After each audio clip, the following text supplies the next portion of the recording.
Stories of Futures Past presents 5 stories featuring Multi-Billionaires, Volume 1. Nor Dust Corrupt by James McConnell. The Man Who Killed the World by Ray Cummings. Deepfreeze by Robert Donald Locke. Firth's World by Irving Cox, Jr. The Celestial Blueprint by Philip José Farmer. Nor Dust Corrupt by James McConnell. Originally published in If Worlds of Science Fiction, February 1957. Narrated by Tom Trussel. The room seemed more a mausoleum than an office, but that was as it had been intended. Perhaps 30 feet high, 50 feet wide, it stretched a good 100 feet in length. It was panelled entirely in jet-black onyx, which gave a sense of infinity to it. The floor was a thick lawn of heavy black pile carpeting. Only 2 areas of the room offered mitigation to this oppressive gloom.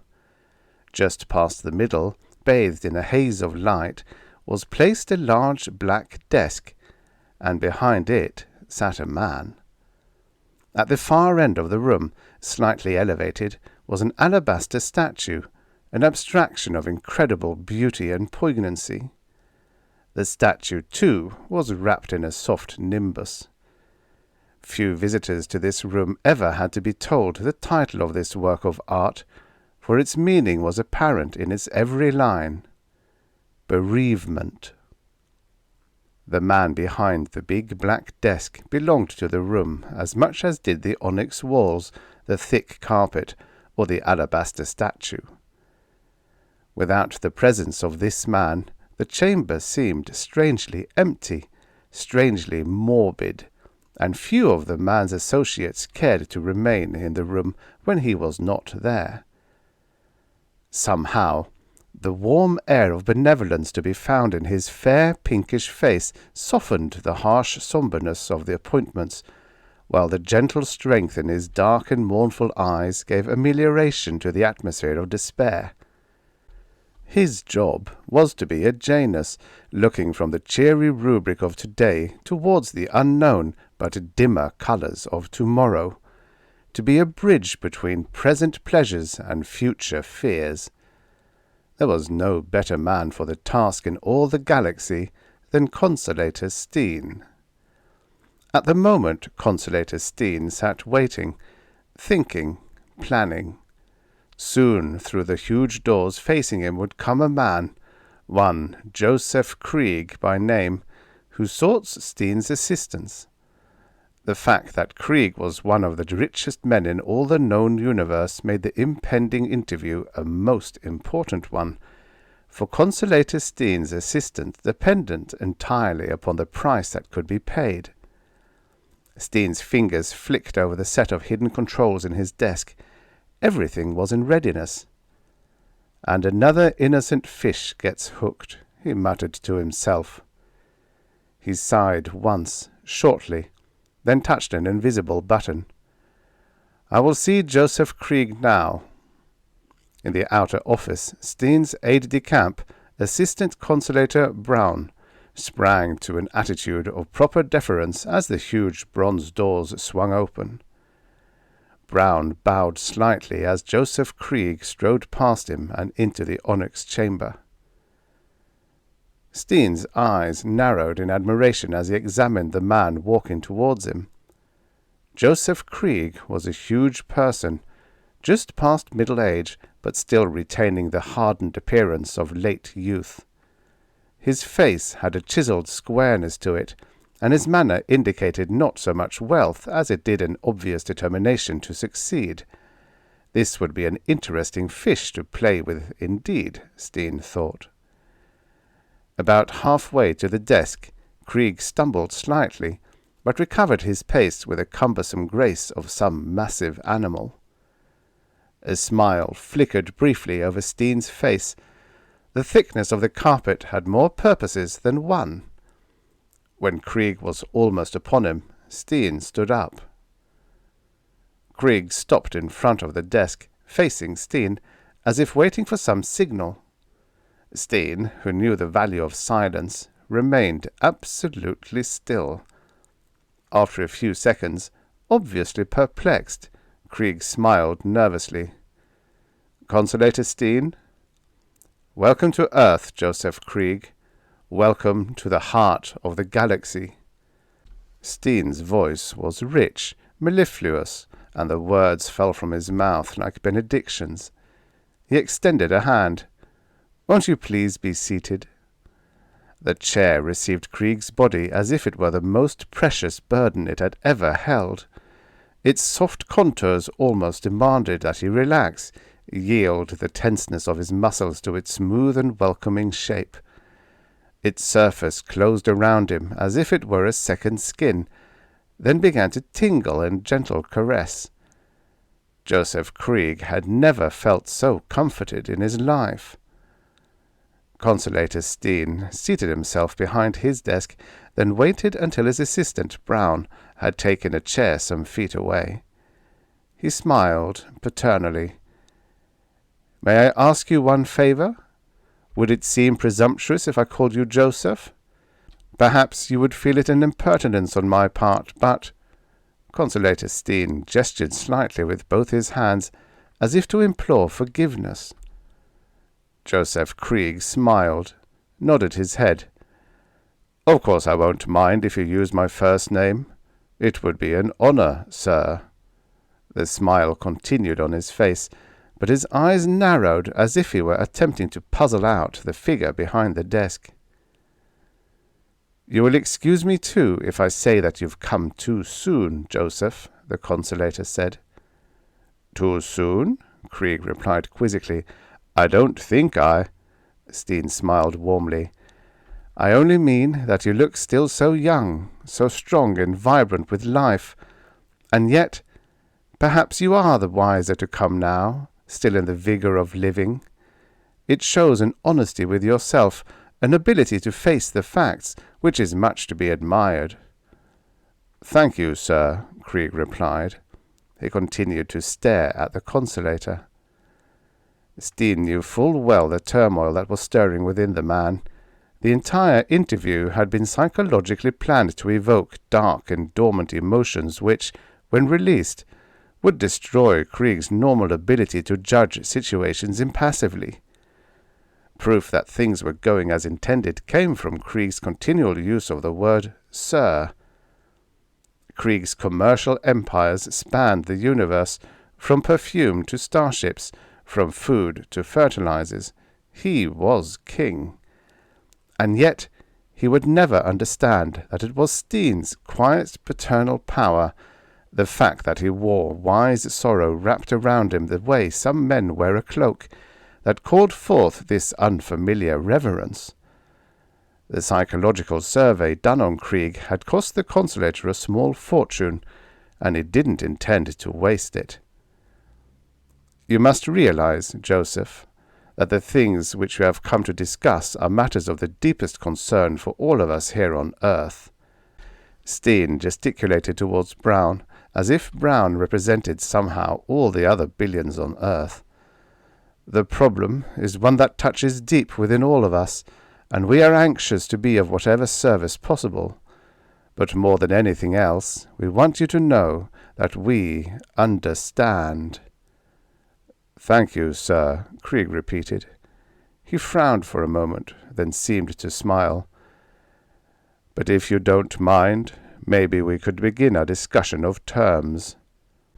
Steen raised one eyebrow slightly. The man showed a remarkable lack of sentimentality. Corrections would have to be made in the approach. "Of course, I am delighted to get on with things, and I must say I find your attitude extraordinarily sane. The problem is, really, a simple one best met head-on. You are here because you know that as it come to all men, death must come to you too, and you feel the necessity to make certain that when your time comes, you will be brought to earth to your final rest. You are a son of earth.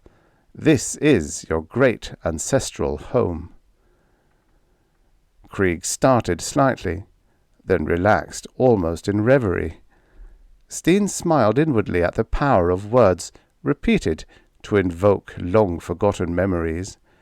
For Steen knew that when Krieg had been no more than a toddling child, learning to read, learning to respond to affection, his simple-syllabled books had spoken in reverent tones of the great ancestral home. In later years, all of Krieg's studies had hidden at their core an emotional dependence upon Earth. No place was finer, more beautiful, more important. No, not all the rest of the stars put together. He had been told it 1,000,000 times until it had become an inseparable part of his very personality, just so the words would have the desired effect at this moment. The great ancestral home. You are so fortunate, my son, the consolator continued. So very few of Earth's teeming children will ever have the opportunity that lies within your grasp. You must make the most of it. As Steen watched, Krieg seemed to shake some of the feeling of awe from him. I intend to make the most of it, sir, he said, offering Steen his most charming smile. It just depends on how hard a bargain you want to drive. Consolator Steen gave Krieg a look of mild reproach. There is no bargaining to be done, Joseph. The monetary considerations are set by law, and we have no choice in the matter. All that we can do is to explain the services which we are prepared to extend to you, and then help you as best we can to arrive at the most suitable decision. Our position is simply that of catering to your individual wants as best we can. My wants are simple, Krieg replied, and it seemed to Steen that far too much of the man's usual forcefulness was returning to his voice. I wish to be buried on Earth when I die, and I want you to arrange this for me. Of course, my son, Steen said, letting just a glint of steel appear in his eyes. But what do we mean by burial? We have such different problems here on Earth than you do elsewhere in the galaxy. You must understand that. We are forced to such strange solutions to these problems. But perhaps if I merely show you the various types of burial which we undertake, then you will understand. Steen laughed to himself. The fish appeared fat and hungry, and now it was time to drop in the bait. The consolator touched a hidden switch atop his desk, and one of the black onyx walls rippled and seemed to dissolve in mist. A replica of Earth swam through the haze and into view. Earth. Such an incredibly small planet, Joseph, but the heart of the galaxy nonetheless. The replica seemed to swell in size, and geographical details became apparent. Earth, once a world of gentle rolling plains, winding rivers, thick forests, wide oceans, and soaring mountains, just like any other habitable planet. And now look at it. One solid mass of buildings and machines, Joseph. We've drained the oceans and filled in their beds with metal. We've destroyed the forests and the rolling plains and planted the land for miles above and below with throbbing inorganic monsters. We've hollowed out the very mountains to make more space. Space for 900 billion people, Joseph. And still we are cramped almost beyond belief. We need to expand 100-fold, but we cannot. There simply is no room left. No room for the living, Joseph, and this means no more room for the dead either. Here, let me show you. The scene changed, showing first a huge building and then the bottom floor of the edifice. "This is one of our larger buildings, Joseph. It is more than 50 miles long and 100 miles wide. The bottom floor alone is more than 1/4 mile high. This huge space is completely filled with cubes 2 inches square. Each cube holds the ashes of one human being who wished to find his final resting place on Earth." Consulator Steen made a motion of resignation. "Notice that I said on Earth, Joseph, and not in Earth. This is our pauper's field, the burial ground of those devoted souls who could not afford to be buried in the earth itself." Joseph Krieg frowned. "But surely underneath the building—" "Underneath the bottom floor of that building are the bodies of many millions more, Joseph, just as there are bodies under all of our buildings. Bodies of those wealthy few who could afford to escape cremation and find surcease of life in the loamy substance of the earth itself. I shudder to tell you how tightly packed they are, of the skin-tight coffins which we had to devise, of the geometrical tricks involved in jamming as many bodies as possible in the least amount of space. And yet it is burial, and it is in the earth itself. No granite monuments, of course, no vases of flowers, no green grass, just a perpetual flame burning in the main lobby of the building, and a microfilm file available somewhere listing the vital statistics of all those souls whose remains lie in the basement or below." Krieg's face was furrowed with a heavy frown. Steen's words had been as shocking to the man as Steen had hoped they would be. "But the parks—" "Ah, yes, Joseph, the parks." Consulator Steen leaned forward slightly. The fish was sniffing at the bait quite properly now. "Our parks, which are the one remaining link with the past. Those green and grassy meadows in the midst of our metallic forests, the last places on earth where you can be buried out in the open, with flowers over your head and birds singing above. You want to be buried in one of the parks, don't you, Joseph?" When the man nodded briefly, Steen continued. "Which park, Joseph?" "Manhattan." Steen drew himself up with a sudden silent movement. The fish had taken a good look at the bait. Now to remove it from sight for a while. Steen closed his eyes briefly, then raised a hand as if to brush away a sudden tear. "I'm sorry, Joe. Very sorry indeed. I was afraid that was what you wanted, and yet there was always—" He blinked his eyes. "Manhattan Park is impossible, Joe. Confucius Park in Hong Kong, perhaps. I think there are still some plots available in Frogner Park in Oslo. I'm certain that we could get you into Amundsen Park at the South Pole. But Manhattan— No, Joe, that's one dream I'm afraid you'll just have to give up." "Why?" Joseph Krieg asked quietly but determinedly.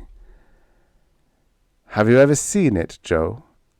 "I thought not. It's perhaps the most beautiful part of this most beautiful planet in the galaxy. Would you like to see Manhattan?" Manhattan. Steen was quite aware that to Joseph Krieg this was a word of 100,000 associations, each of them connected with love, security, devotion, and repose. It was like asking a starving man if he would care for something to eat. Steen did not even wait for a reply. "I think it could be managed as a special favor. Permission to enter Manhattan Park is difficult to get, you know, but I think this once—" Steen turned to Brown. "Put a call through to the President's office." Atop grassy knolls, supple willows trailed languid branches to the ground.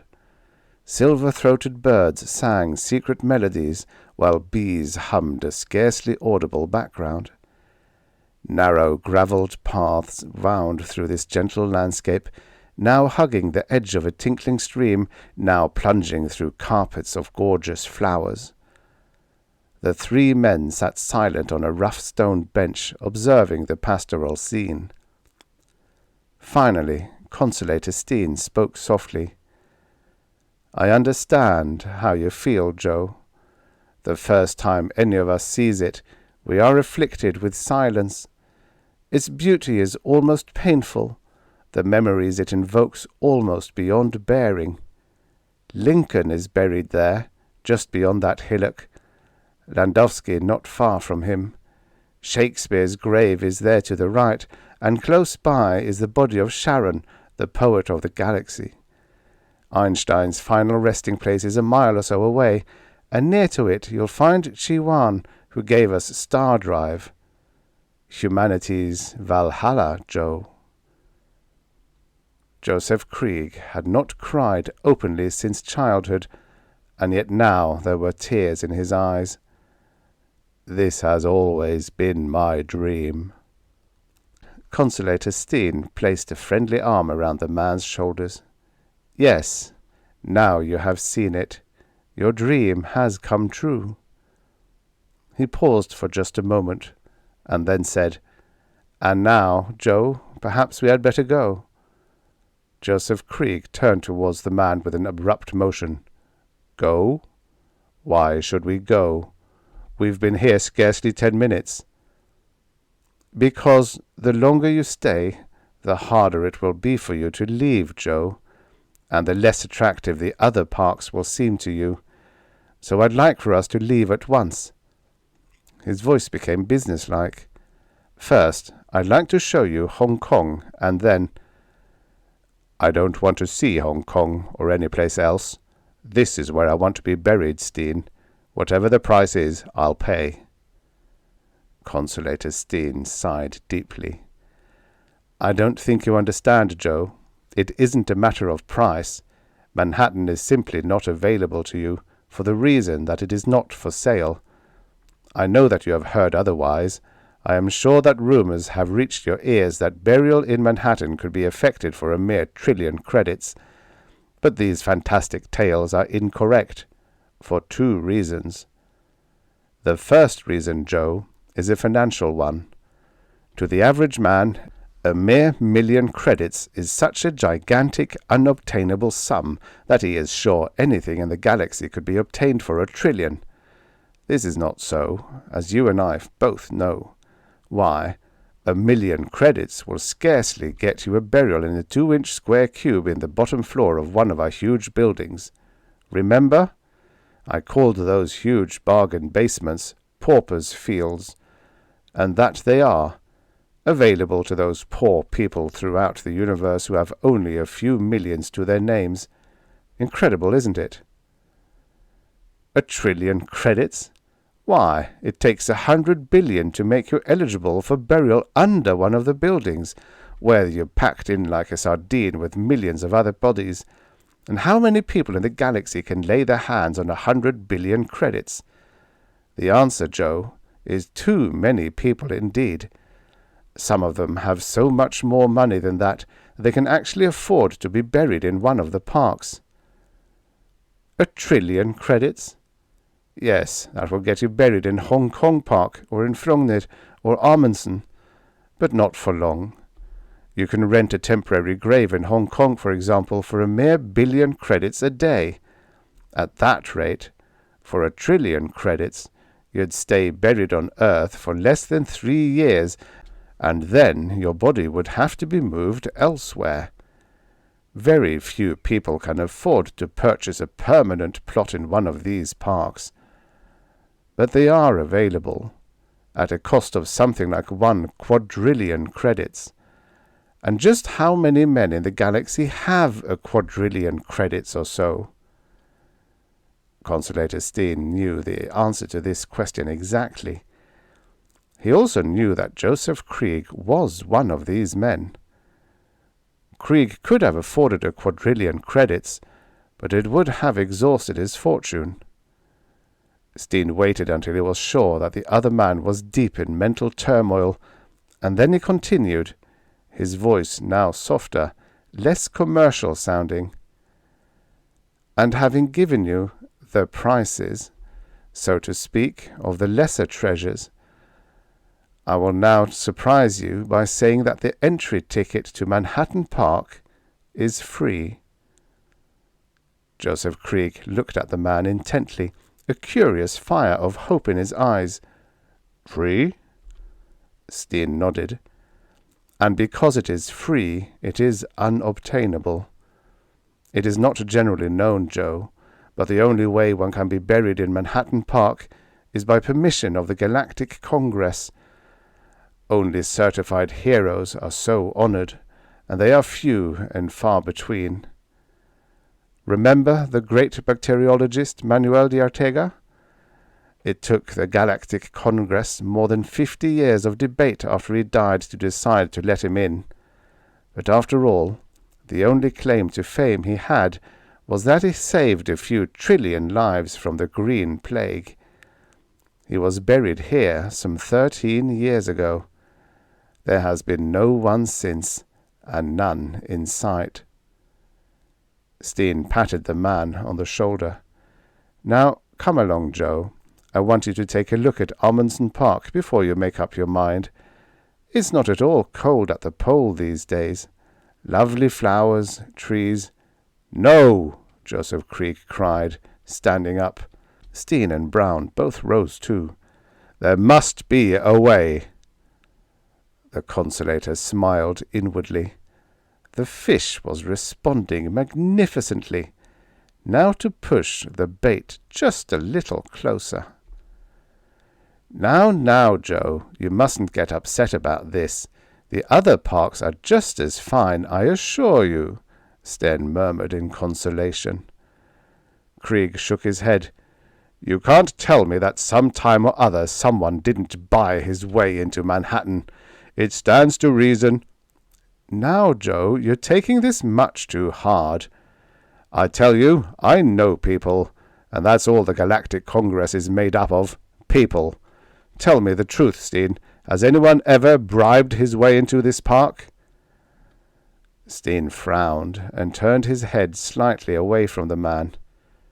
Just a flick or two more of the line. I wish you wouldn't ask me questions like that, Joe. When I say that it's impossible, I mean just that. You'll just excite yourself needlessly by listening to foolish rumors. Krieg pounced on the word jubilantly. What do you mean, rumors? Then there has been someone who bought his way in.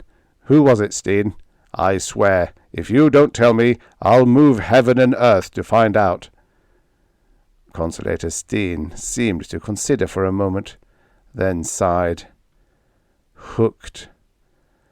All right, Joe, but believe me, you'll wish you hadn't asked. For what happened to this other person is unattainable to you. Who was it? Krieg asked excitedly. Who was the richest man who ever lived, Joe? You mean? Who was it that founded the university you went to, the hospital in which you were born? Who gave a magnificent library to every city in the known universe? Who was it? Krieg interrupted. Old C.T. himself. Steen nodded. Yes, old C.T. Anderman himself. Years ago, Joe, he faced the same problem you face now, and he reacted the same way you have. So he set out on a campaign to get into Manhattan, the only way he knew how, with money. There was one difference, Joe. Where you are fabulously wealthy, C.T. Anderman was wealthy beyond all dreams. Do you know that he gave away more than 1 quintillion credits? Gave it away, just to make his name universally known. The philanthropist of the galaxy, they called him. 1 quintillion credits. No wonder they voted him a hero's grave. But what the press and the public never knew is that it cost him more than twice that much, for he had to spend another 1 quintillion credits for bribes and influence. It took him 50 years, Joe, to pack the Galactic Congress with enough of his men to swing the trick, but he finally did it. There was a short silence. Then Steen continued. Now you see why I didn't want to tell you, Joe, to raise false hopes. Only one man in the galaxy was ever wealthy enough to buy his way into Manhattan, and he had to give up his entire fortune to do it. I'm afraid that you'll never make the grade, Joe. Krieg stood stunned. Steen was aware that 2 quintillion credits was beyond Krieg's wildest dreams, for Steen knew that Joseph Krieg had come to Earth determined to purchase his burial lot and then retire from the business world. Steen pulled lightly at Krieg's arm. Now, come along, Joe. Let's go take a look at Hong Kong. The 3 men started off down the path, but before they had gone 10 feet, a robot scurried out of the bushes and dashed over to the bench they had been sitting on. It clucked softly to itself, put forth several arms, and in a matter of seconds had completely washed and disinfected the bench. Joseph Krieg, an empty and numb look on his face, stopped to watch the process. He stared for a few seconds, then asked hoarsely, "What's that?" Consolator Steen smiled. "One of the Guardians, Joe. Superb and completely incorruptible. Within minutes after we leave, every vestige of our visit will be gone.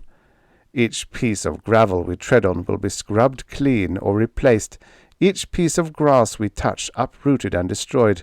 Even the very air we breathe will be sterilized to remove our traces. We have our problem of vandals too, you know," Steen said, a wisp of smile playing about the corners of his mouth. "But these are vandals who want to get in and leave something, not like those of ancient times on Earth who broke into burial grounds to loot and destroy. Yes, Joe, we found long ago that the only safe method was to employ mechanical devices to guard against clandestine burials. So even the gardeners who keep this park in blossom are mechanical. See, there's another one over there, hard at work."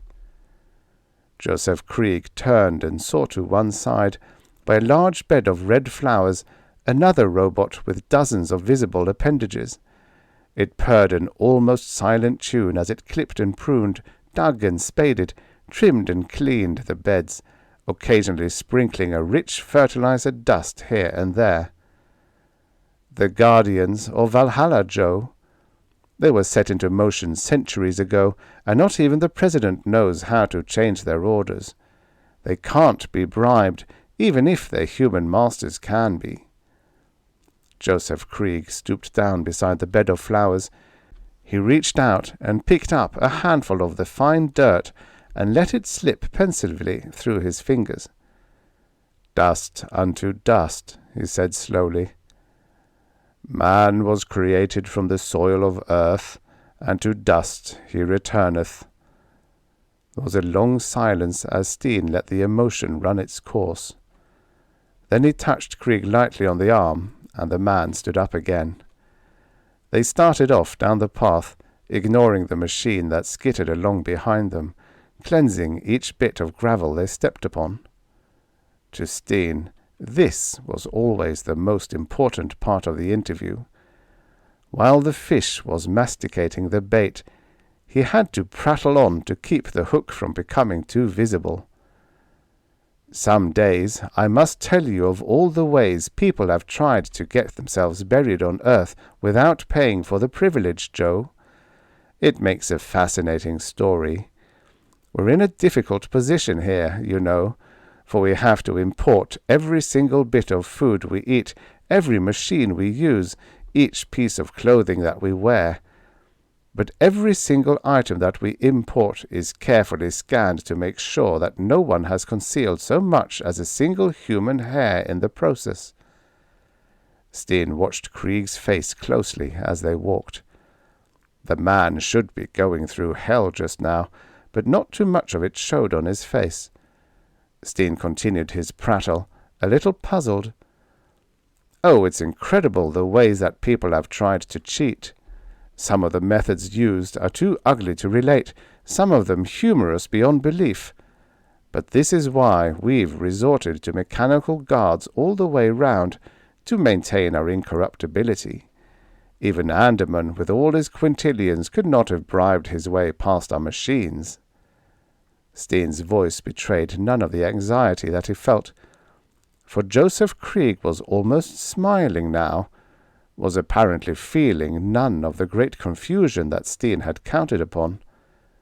They reached the gates. "Well, Joe, I think we'll head straight for Hong Kong, if you don't mind. It will be early morning there by now, and that's the best time." Joseph Krieg turned to face the man. "Thank you very much, Consolator, but I don't think that will be necessary. You see, I've changed my mind." Steen repressed a frown. "Changed your mind?" he asked blandly. "Yes. After giving it due consideration, I think that it would be foolish to squander all my fortune on a burial on Earth. My family would be cheated out of its inheritance if I did, and after all, if my sons carry on in their father's tradition, that's enough for me." Krieg extended his hand. "I wish to thank you, Steen, for your kindness. I regret that I have troubled you for nothing." Steen shook the man's hand warmly, using his free hand to grasp Krieg's arm in friendly fashion. "It was no trouble at all, I assure you. But please understand, Joseph, if I can ever be of service to you in any way, if I can ever be of assistance in any manner whatsoever, please do not hesitate to call upon me. After all, even Andaman had certain problems which—" Steen smiled knowingly. Krieg returned the smile. "I think I understand, and I appreciate your offer, although I must tell you there is little likelihood that I will be forced to take it up. Again, my thanks, and now, good-bye." Krieg turned and strode through the gates. Consolator Steen and his assistant, Brown, stood watching the man as he disappeared into the distance. Then Steen turned and walked over to one of the benches in the park near to the gates. He sat down wearily. "Brown," he said, "I don't like it. Not at all. He should have been beside himself with worry. He should have pumped me for more information. He should have done 1,000 other things. But he didn't. He just turned and left. I tell you, I don't like it at all." Brown frowned. "He seemed to take the bait, sir."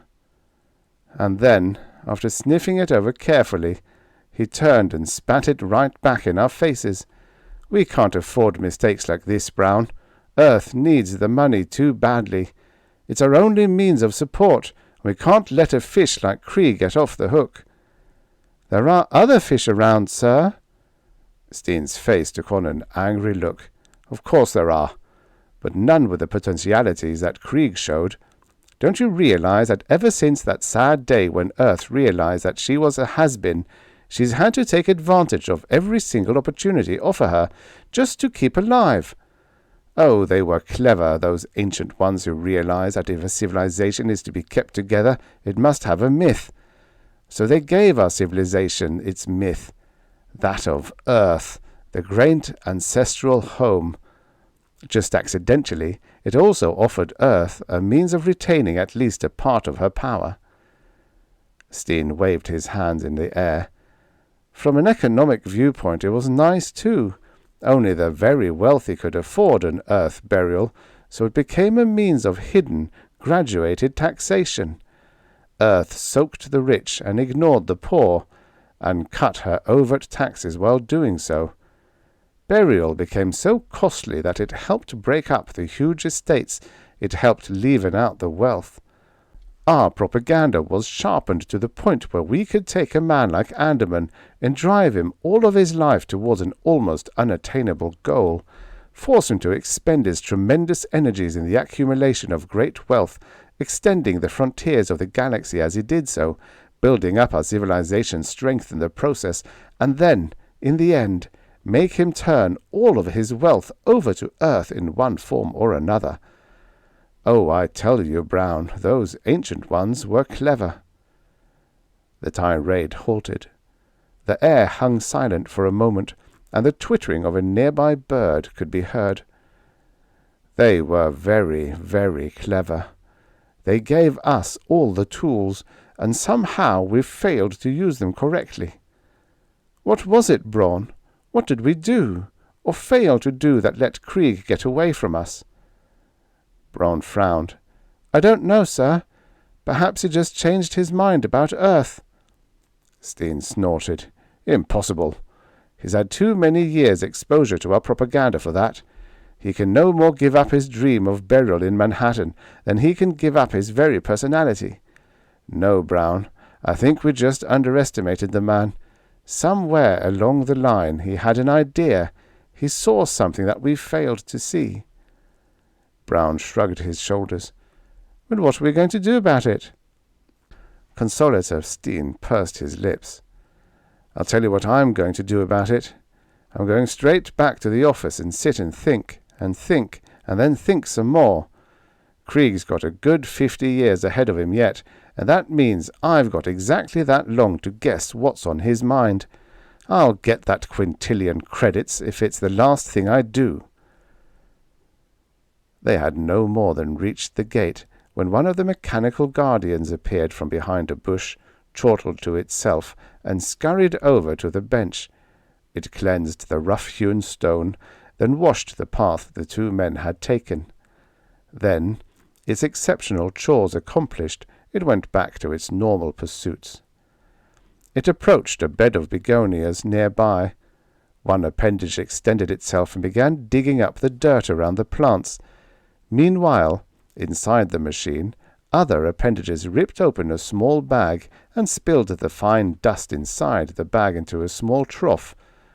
The empty bag was rolled up and stuck in a disposal bin along with several other bags, all with identical markings. "Joseph Krieg and Sons, by appointment, purveyors of fine fertilizers to the galactic government on Earth." The machine clucked quietly to itself as it sprinkled the dust evenly over the black, yielding earth. It patted the fertilizer gently into the rich soil, making sure that each plant got its fair share. Then it scurried off silently to tend to a bed of calla lilies nearby.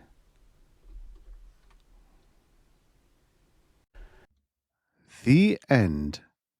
Subscribe for more at storiesoffuturespast.substack.com.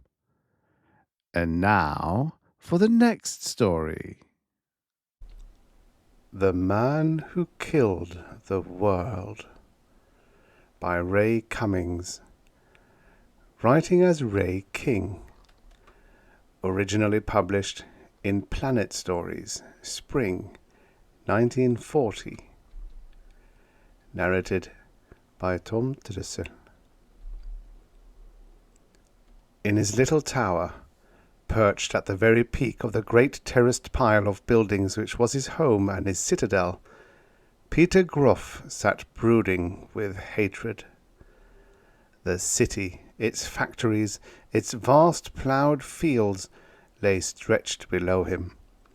Millions of humans, at play in little games. How he hated them! And they hated him, hated and feared him. It made him chuckle. For all his life he had worked and schemed and fought to make himself a power, the richest, most powerful man in the world. He had attained it. They had called him cruel in his youth, with his ruthless business methods. He had laughed. Then they had no longer dared call him anything which would anger him.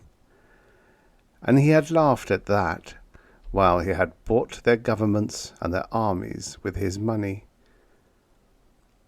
He was laughing now as he thought of it. In 70 years he had made the name Peter Groff a thing at which to tremble. over all the earth, from the heads of his grovelling puppet governments down to the lowliest child driving a plough in the fields, there was no one who did not secretly fear Groff. The power of his money, the sound of anger in his voice. Here in his citadel, his servants trembled and hated him. It was funny, because by their methods they had gotten nothing, and he had gotten everything. Alone in his little tower, he sat and brooded. There was little else to do now, and he enjoyed it, this contemplation of himself and his achievements. The mirror beside which he sat reflected his image. He stared at himself, his trusted companion. His face, thin-lipped, was grim with its power. His eyes gleamed with it, eyes at which everyone shivered with fear. The banked rows of his television tuning knobs were within reach of his hand, and he decided that it would be amusing to look and to listen from some of the newscasters' vantage points at what was transpiring down in the city streets. He chose one in the factory district, over by the river. They were the people who had least. The little cathode mirror presently was glowing with the scene he had selected. It was a tube-lit city arcade, far down by the lowest level of the interurban railway. Subterranean shops were along its sides, places where people with the tiniest fraction of money might spend it for something which wasn't worth having. And as he stared, from one of the shops a young couple came, a dark-haired, slender young man and a girl who was pretty and who was laughing. They were poorly dressed. They had nothing. But they were laughing, and suddenly they were struggling as the young man fastened upon the girl's dress the bauble he had bought, and then was trying to kiss her for his payment. The scuffle was over in a moment, and Groff heard from his microphone the girl's gasping, murmured words. "Oh, Jack, I'm so happy." Groff stiffened. His thin-lined face was grim as he reached and cut off the image and the murmuring voice. Something happened to Peter Groff that summer night. He wasn't conscious of it. He only knew that he was enraged as though an attack had been made upon him. Atrocious things which menaced him needed crushing. He pondered it, grim with his planning. Near dawn, some of his servants knew that something had happened. They heard him, with his wild laughter coming in an eerie, muffled blur from his little tower. Then young Pella dared go up to see what might be the matter. "Is there anything you need of me, master?" he asked. Groff was staring from his great armchair. "Not now, Pella. But I've just discovered how to solve the situation very quickly. The master has just made up his mind, Pella." It was gratifying to see the terror and confusion on Pella's face. Groff's gesture drove the servant away, so that he would go down into the corridors of the citadel and whisper with all the other servants as they trembled, thinking the master might be displeased with them. The thing took Groff more than a year. The thousands of men whom he sent secretly throughout the world did as he commanded, and did not know why they were doing it. Poor fools! The great scientist who for so many years had been in Groff's employ gave him the technical knowledge he sought. Fools! All fools! They could not guess what he was really after. The lies he told them which awakened their cupidity were so easy for them to believe. No servant could know what any other servant was doing. No one could piece it together. There was only the masterful Groff in his tower, weaving the poisonous threads of his gigantic enterprise into a pattern which only himself could see. Then at last he was ready. He had tracked down the identity of the dark-haired, slender young worker whom the laughing girl had called Jack, and there came the momentous night when he sent for the young man and the girl, and white-faced, frightened, they stood before him in his little tower. Gruff lolled back in his big chair as he quietly regarded them. "Quite an honor for you, isn't it?" he said, "seeing me in person." "What do you want of us?" the young man murmured. It was pleasing to Gruff to see his terror. "I wanted to thank you," Gruff said ironically. "It happened that I saw you two one night about a year ago. You made me realize what I must do. So I thought I would tell you about it." They could only stand wordless, frightened. Gruff sucked in his breath with anticipatory pleasure. In a moment now, they would be more than frightened. They would be utterly terrified, and their terror would spread like a wave around the world. Gruff was lashing himself into grim anger. "You are going to die," he said. At the girl's sudden little whimpering gasp, he raised his hand. "That sort of thing won't help you any. You and everyone on Earth. This is your last night of health. Tomorrow, at dawn, you will all start swiftly to sicken. In a week, a month, you will be dead." How well they knew that his threats were never empty. They were huddled together now, with trembling arms around each other as they stared at him. He lashed himself further into anger as he told them that he realized how millions of people were conspiring to the end that Gruff might suffer misfortune, a menace which he could no longer tolerate. How those millions would squirm as they saw death coming upon them. The supreme power of Gruff at last demonstrated to its ultimate. Queer that he had never thought of this logical climax to his great career. Not until that little incident a year ago when this young couple had caused him to envisage it. He was telling them now what he had done. The little depots all over the earth, compressed with caged bacteria. Little time bombs, all to explode within 30 minutes of this present instant. The women and children, the aged, would die first.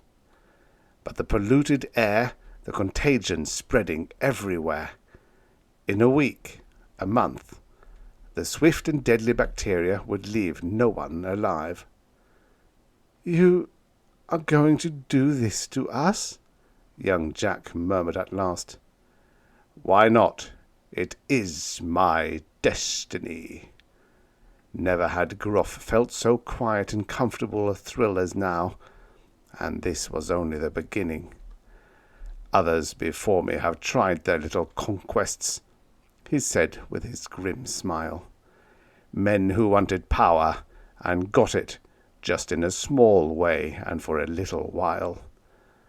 There was one, I recall reading about him, one who was so foolish to disclose all his plans by writing them in a book, years before he had a chance to accomplish them. I am not like him. I tell you now, when there is a scant 30 minutes before your inevitable annihilation begins." "You hate your fellow men so much?" Jack murmured impulsively. "You would kill yourself just for the pleasure of killing the rest of us?" To die. It sent so strangely a queer little shiver over Gruff. He had always felt it, but no one could ever know it, save himself. How many times his vaunted reckless bravery had awed his fellow man. He sat very straight now, and his eyes flashed. "I have never been one to fear death," he said. But as always before, he knew now that he was safe enough.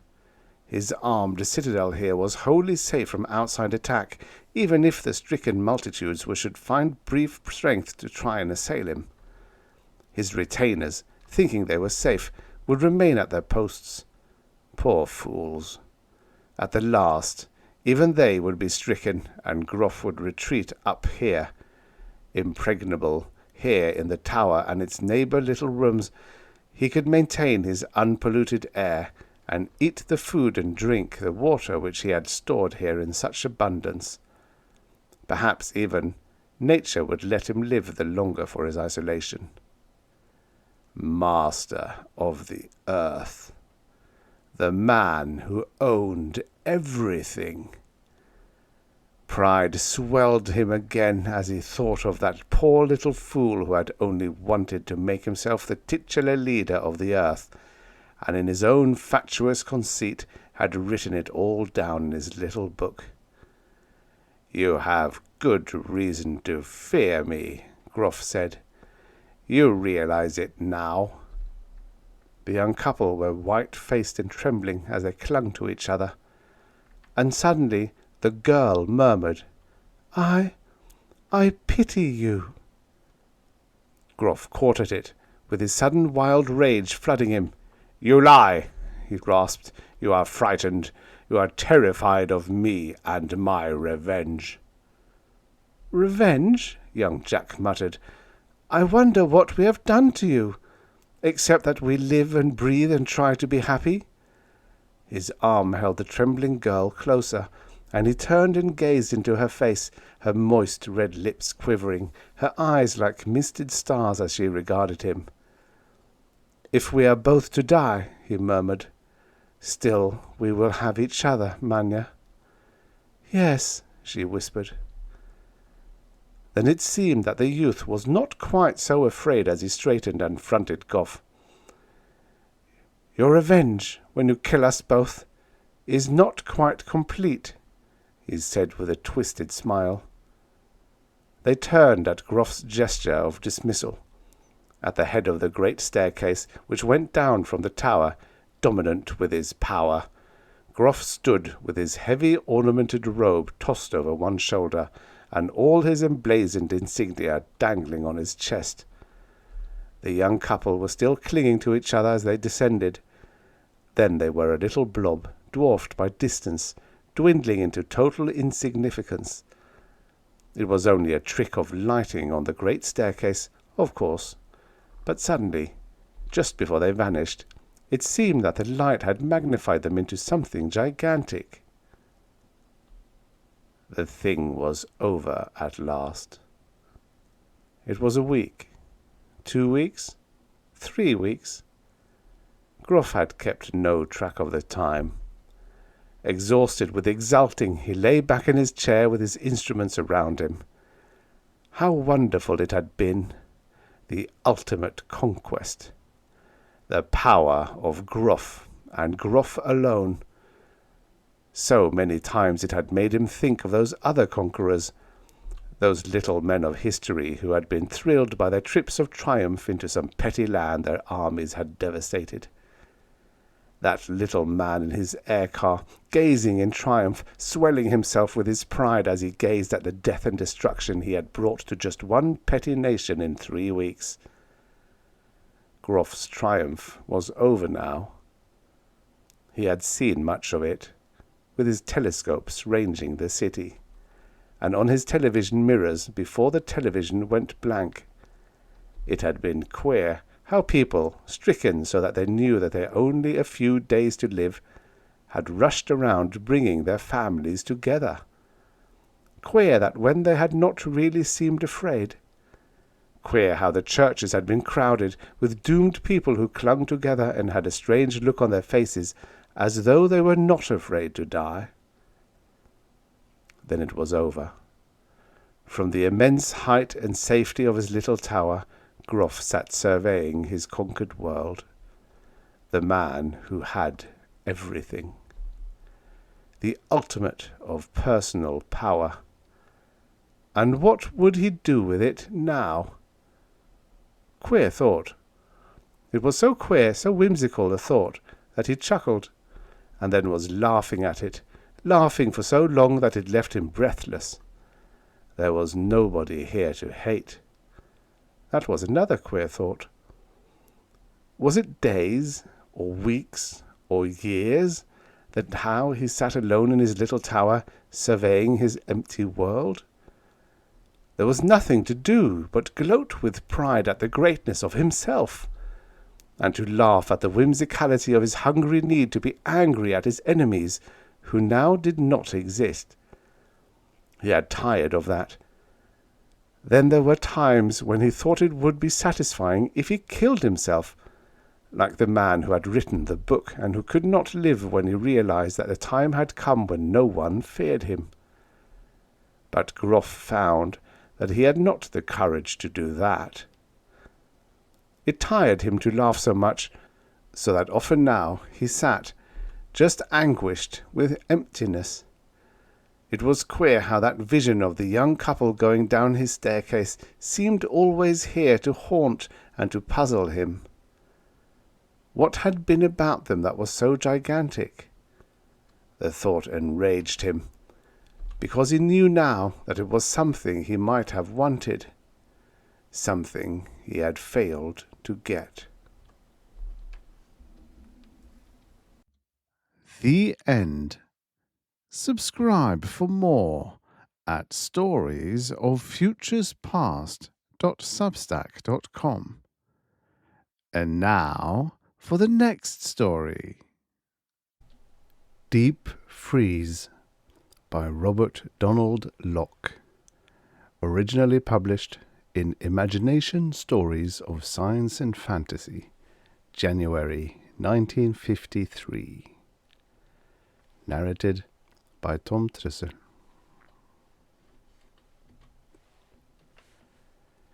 Edwin Dollard's nervous, stubby fingers spilled 3 precious drops of his 5th Scotch highball as he veered his head away from the horrors on the telescreen. He was in time to observe Garth enter by the panelled tunnel door. 2 more hours, and the ship will be ready, Garth announced. The men still know nothing. His thin lips cracked into a forced smile. I slipped them the poison at noon mess. There'll be no tails out of those greaseballs. Dollard's pudgy features relaxed. Just you and I, Garth, to survive. The others, stupid sheep, let them die. Lust spread his heavy cheeks into a wide grin. As for women, there'll be time enough for them. On Venus. I know, said Garth slowly. Plague untouched women. It'll be like being reborn again. His pained, sombre eyes lit up. It's right good we understand each other. Just see that we continue understanding one another, Edwin Dollard snapped. I'm still the boss. The last of America's industrial tycoons refocused his attention on the world telecasts.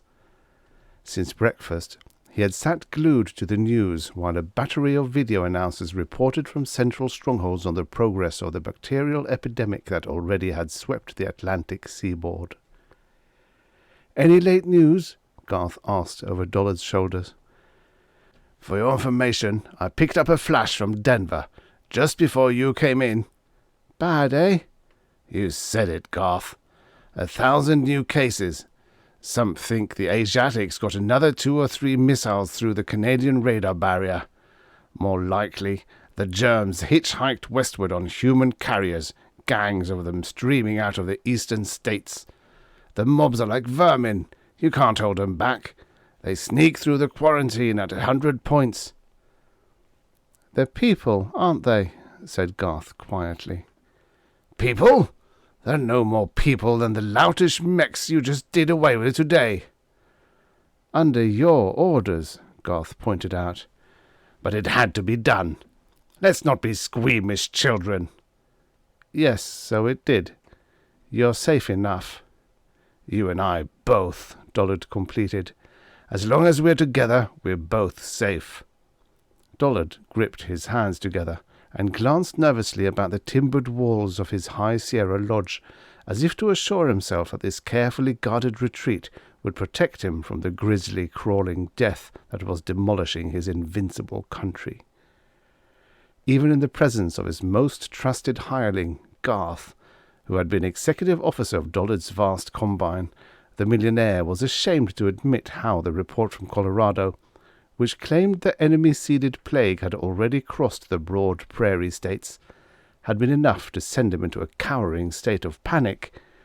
And now, even after assurance that he could soon take off in his private vessel, bound for bacteria-free space and the antiseptic sanctuary of Venus, he was still suffering a paroxysm of fear so great that not even a double slug of his costly hoarded alcohol could banish it completely. Outside, hired thugs outfitted with hydroflame rifles patrolled the two roads entering the narrow valley, armed with orders to shoot to kill all unauthorized intruders. Already, the guards' task was proving more difficult as refugees from the Los Angeles area poured into the mountains by way of Bishop and Highway 395. Ragged, foodless marauders, they swarmed through the resort villages in vicious bands, plundering and murdering in futile efforts to stave off starvation and death. Dollard got up from his position before the teleset, squinting sidewise at Garth while he poured himself 3 fingers of additional courage. "You're not sorry at leaving your wife?" he inquired. "Ellen meant a lot to you, didn't she, Garth?" Garth shrugged. "She's safe enough where she is. That's all that matters." Dollard poked him in the ribs. "All that matters is survival. You know that, Garth." He chuckled. "Why bother to save anybody else?" "That's right, sir," said Garth. The muscles of his face continued to compress his features into an unbending mask. "And one thing's certain, there's no hope for humanity. Not on this planet at any rate. Or not for a long while, I'm positive. You know what they're saying now?" "No?" "The big domes are asserting that only a complete mutation among the unborn can save the higher forms of organic life. Get this, Garth. They say that all the vertebrates, and particularly all mammals, will have to develop new germ-resistant species, or the plague will eventually kill off even the strongest. What's more, those damned Asiatics are in the same boats with us, at last." Garth mulled over the news. He said, "Then any survivors on Earth will have to mutate into something other than mankind?" "That sums it up." Edwin Dollard raised his highball. "Here's to Homo the Sap," he said in mock salute to the vanishing human race. "The chump had a short life, but a merry one. On Terra, anyhow. The poor sucker spent his days in a dream world of fraternity and equality, and all along, we, his superiors, enjoyed the liberty to work him to death for our own benefit. It's a shame there won't be any earthly historians to record man's final irony. How we who made full use of the hordes for our convenience should be virtually the only ones to escape the hordes' destruction." "I see," mused Garth. "That means there's not really much hope for the ones we're leaving behind. I guess I'd always thought—" His words trailed off. "That there'd be a few survivors," Dollard supplied. "Perhaps there will. More probably there won't. What does it matter? There's only one chance in 1,000 of licking the plague, from the way the bacteriologists are wailing. And even if the race does survive, what sort of existence would it have? Battling who knows what kind of monsters some of the other forms of life are bound to change into? No, I'm here to tell you, Garth, the remainder of the race is better off exterminated. The few plague-free people we'll find on Venus will be enough to launch a greater, prouder race, provided, of course, that I'm their leader." The industrialist waddled back to the telescreen, flicked a metal knob that brought into view a transmission on one of the few ultra-high-frequency channels still in operation, Electronically produced colours provided high visual acuity to a scene that depicted Cleveland in flames. Decontamination squads with firebombs were shown as they sought to cleanse Euclid Avenue of its infected dead. "Scenes like this have been duplicated in a dozen cities already this afternoon," Edwin Dollard said. "It'd be enough to turn the stomach of a lesser man. Frankly, I'd hoped the health squads could contain the epidemic, but I guess at heart I never entertained any real prospect that they would. As long as we've got a little time to expend, we might as well sit here and enjoy this sight." "Sit and wallow in it if you like," replied Garth. "I think I better check the road guards once more. If those plug uglies smell out your plan to desert them when our lives won't be worth a punctured isotope." "You know I'd go with you," Dollard sighed, "but I fear my presence antagonizes the lower classes somehow. Considering the pay they're drawing down, I never understand why, either." Garth strode to the lodge's steel-plated front entrance, a formidable barrier designed to match the strength of a space cruiser's main airlock. Standing opposite the heavy circular plates, he gestured before the 5 heat-sensitive electronic tumblers, and the heavy door swung open on oiled hinges. When he stepped outside, the barrier closed behind him. Alone, inside the timbered hideaway, Edwin Dollard immediately shed the affected air of corpulent lassitude he generally displayed in the presence of others. Now that the deadline for his attempt to sneak off the planet approached, it was essential that he attend to the completion of his personal preparations.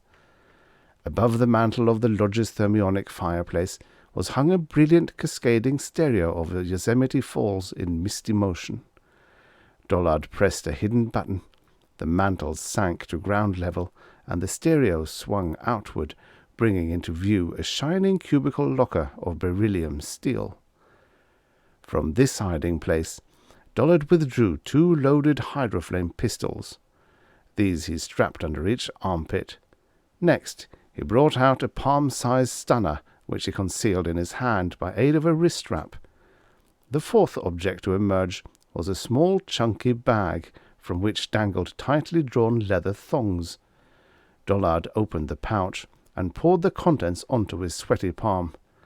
1,000 carats of glistening Syrtis diamonds from his own private mines. The rarity and value of these jewels, he knew, would be increased by the collapse of the terrestrial civilization that had refined them and cut and polished their rainbow facets. These gleaming objects of unfixed price were the guardians that would stand by him during the months it would take to re-establish himself among the colonies on Venus. Not only would they purchase luxuries, but also new servants, fabrication plants, ore boats, possibly even governments. Above all, they would serve to bribe Dollard's way through the tight network of Venusian immigration officials that might seek, in accord with the laws of their sparsely settled but independent world, to forbid his landing as a refugee from a diseased planet. A full hour passed before Garth returned, an hour that Edwin Dollard spent pacing the narrow confines of the lodge's central room. His eyes constantly consulted the slow march of minutes on the luminescent dial of his platinum chronometer, for while it was not imperative that the space yacht he had refurbished should soar starward at the precise hour agreed upon, there did reign a crucial period of 4 or 5 hours immediately at hand, during which the most advantageous passage to Venus should be commenced. When Garth finally reappeared through the steel doorway, his thin, long face reflected the strain he also felt as departure time neared. "I checked the roadway 2 miles up the valley," he reported. "No activity in sight. There was a riot at Leavening, so one of your guards told me, and a big pitched battle in Bishop between lowlanders and highlanders." "Another day or 2, and they'll be swarming on over this region," Dollard said. "You can bet their first reaction would be to dismantle the ship at sight," Garth informed him. "Lucky we're getting out in time. If the mobs couldn't pilot the vessels themselves, it would be human nature to see to it that nobody else got to do so either. Misery loves company, even in the face of death." "The scum," said Dollard. He donned a jaunty space cap he had often worn on pleasure flights to his outlying holdings. Hooking his thumbs in his belt, he grinned. "Well, Garth, shall we go?" Garth nodded. He detached a torch that was clasped to his waist, then opened the tunnel door that was carved out of a braced section of the rear wall where the lodge had been built to shore into the mountainside. Entering, the two men threaded a winding route through a narrow dripping passageway, guided by the thin yellow beam of Garth's light. They emerged several 100 feet farther on in a valley of long shadows, cut off from the world on 3 sides by abrupt cliffs. No ravines opened on this valley.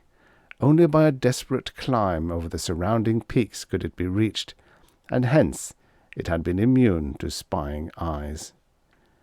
Here, amounting to a feat of superb pilotage in itself, Dollard's vessel had been landed weeks earlier in anticipation of just such a need as it now served. Sturdy shrubbery screened the tunnel exit, although concealment had not proved to be necessary. As they broke into the light, Dollard and Garth pushed aside stunted conifers and half stumbled, half ran down a shale-strewn incline which led them to the valley's floor. A short northward walk brought them in view of the refitted spacecraft. Based on stubby fins, it pointed vertically at the sky. The high, sharp ridges surrounding the valley blotted out the late afternoon sun, casting gloom upon the sheer rock walls and overhanging escarpments, and, despite his previous acclimatization to Sierra altitudes, the thin, sharp air made breathing difficult for Dollard. A short distance from where the vessel was cradled, the bodies of 5 coveralled workmen lay in stiff, huddled forms. At the sight, Dollard grunted. "Efficient toxin," he commented. "Good work." Walking contemptuously past the bodies, the tycoon approached a work shack which had housed the spaceship mechanics. He picked up an aluminium platform ladder which rested on the trampled grass. Swinging it above his head, he brought it back to the vessel and hooked it against the rear fin so that the tubular platform lodged itself against the ship's lowest loading hatch. He turned to Garth. "Too bad we can't run an engine to mech check before taking off. But no mechanics." Garth said, "Knocking off the men was your idea." "My conscience will rest easy with it," Dollard returned. "I was making a joke." "Very funny joke," said Garth. "Very funny for you too," said Dollard. His fingers squeezed the rubber-mounted grips of the stunner concealed in the palm of his left hand. A slight eye-stinging flash burst in the fading light. As the wave moved outward from the tiny device, Garth stiffened and pitched forward, bouncing perceptibly before his body finally succumbed to the compulsion of gravity. Dollard aimed the hard toe of his metallic shoe and kicked him viciously in the temple. Garth's body did not stir. "I would have liked an engine-to-mechanic check very much," Dollard said thoughtfully. "But these things can't always be planned neat enough to meet every detail. There has to be leeway for diversive action, should the situation merit it. In this case, the situation seems to have merited it rather fully." He began to climb the narrow aluminium rungs of the propped-up ladder. After reaching the platform, he stood on the grilled support, his fat, panting bulk braced against the upper cord of the stabilizer fin. He looked back briefly at Garth's unconscious form on the ground. "You were a fool, Garth. A fool to believe that I would take you along with me, to share a new empire. Know when I lost complete respect for your intelligence? It was when you banked that past services for me would assure you of future salvation. Very stupid. Didn't you know your usefulness would end for me the moment I left Terra? Why should I have dragged you along to drink up my oxygen, eat my food, and undermine me later on? No, friend Garth, you were, all along, just as much a tool as those uniformed carcasses you poisoned on my behalf. May you join them in the sad reflection they must now be experiencing." Garth's paralyzed body lay still. Dollard pressed against the outer panel of the hatch and stepped into the opening that was made by the sliding section. He disappeared into the bowels of the ship, and the hatch closed after him. A few seconds later, a rumbling inside announced the vessel's engines had come to life. Stubby atmospheric wings unfolded into place on the shining metal sides. Rocket vents below the scorched tail surface began to glow a cherry red as fused gases bit into the pitted ground. The ship's entire length trembled slightly as it left the surface. Climbing into the blue with an ever-increasing whoosh, it described an arc over the jagged peaks and vanished. Another half-hour passed before the cataleptic effect of the stunner eased sufficiently for Garth to sit up and rest his chest and arms upon his knees. He rubbed his forehead, felt the bruise at his temple, and gazed speculatively at the sky. Then he studied the bubbling earth only a few feet away from him, and realized how close he had been to death from the space vessel's backblasts. He shuddered a moment. After his head cleared, he struggled to his feet and walked over the damp grass to the work shack. Entering, he searched through a chemical cabinet until he found the vials he wanted. From them, he compounded a liquid mixture which he forced into the ampule of a hypodermic needle. When he stepped outside again, he saw the sky had darkened quickly with evening. He walked over to the stricken mechanics and administered an injection into the neck muscles of each man. The countertoxin took hold, speedily erasing the depressant effect of the drug Garth had originally fed the men, a non-fatal dosage of an irritant similar to one Dollard had ordered be used to slay them. He'd supervised a lot of Dollard's underhanded work for him, Garth told himself as he waited for the hyperstimulant to react. But murdering helpless men had been something he had rebelled at. And now that Dollard had deserted him, at least he would have company on Terra during his last days of life. It was an outcome Garth had anticipated, although he had been unable to predict just when Dollard would launch his surprise attack. The men came to sluggishly, their reactions pathetic and confused. The first thing they appeared to notice when their conscious minds took hold of their environment was the empty circle of terrain where the space yacht had formerly stood. "Dollard took off," Garth explained. "He drugged us all, after we'd gotten the vessel in shape for him."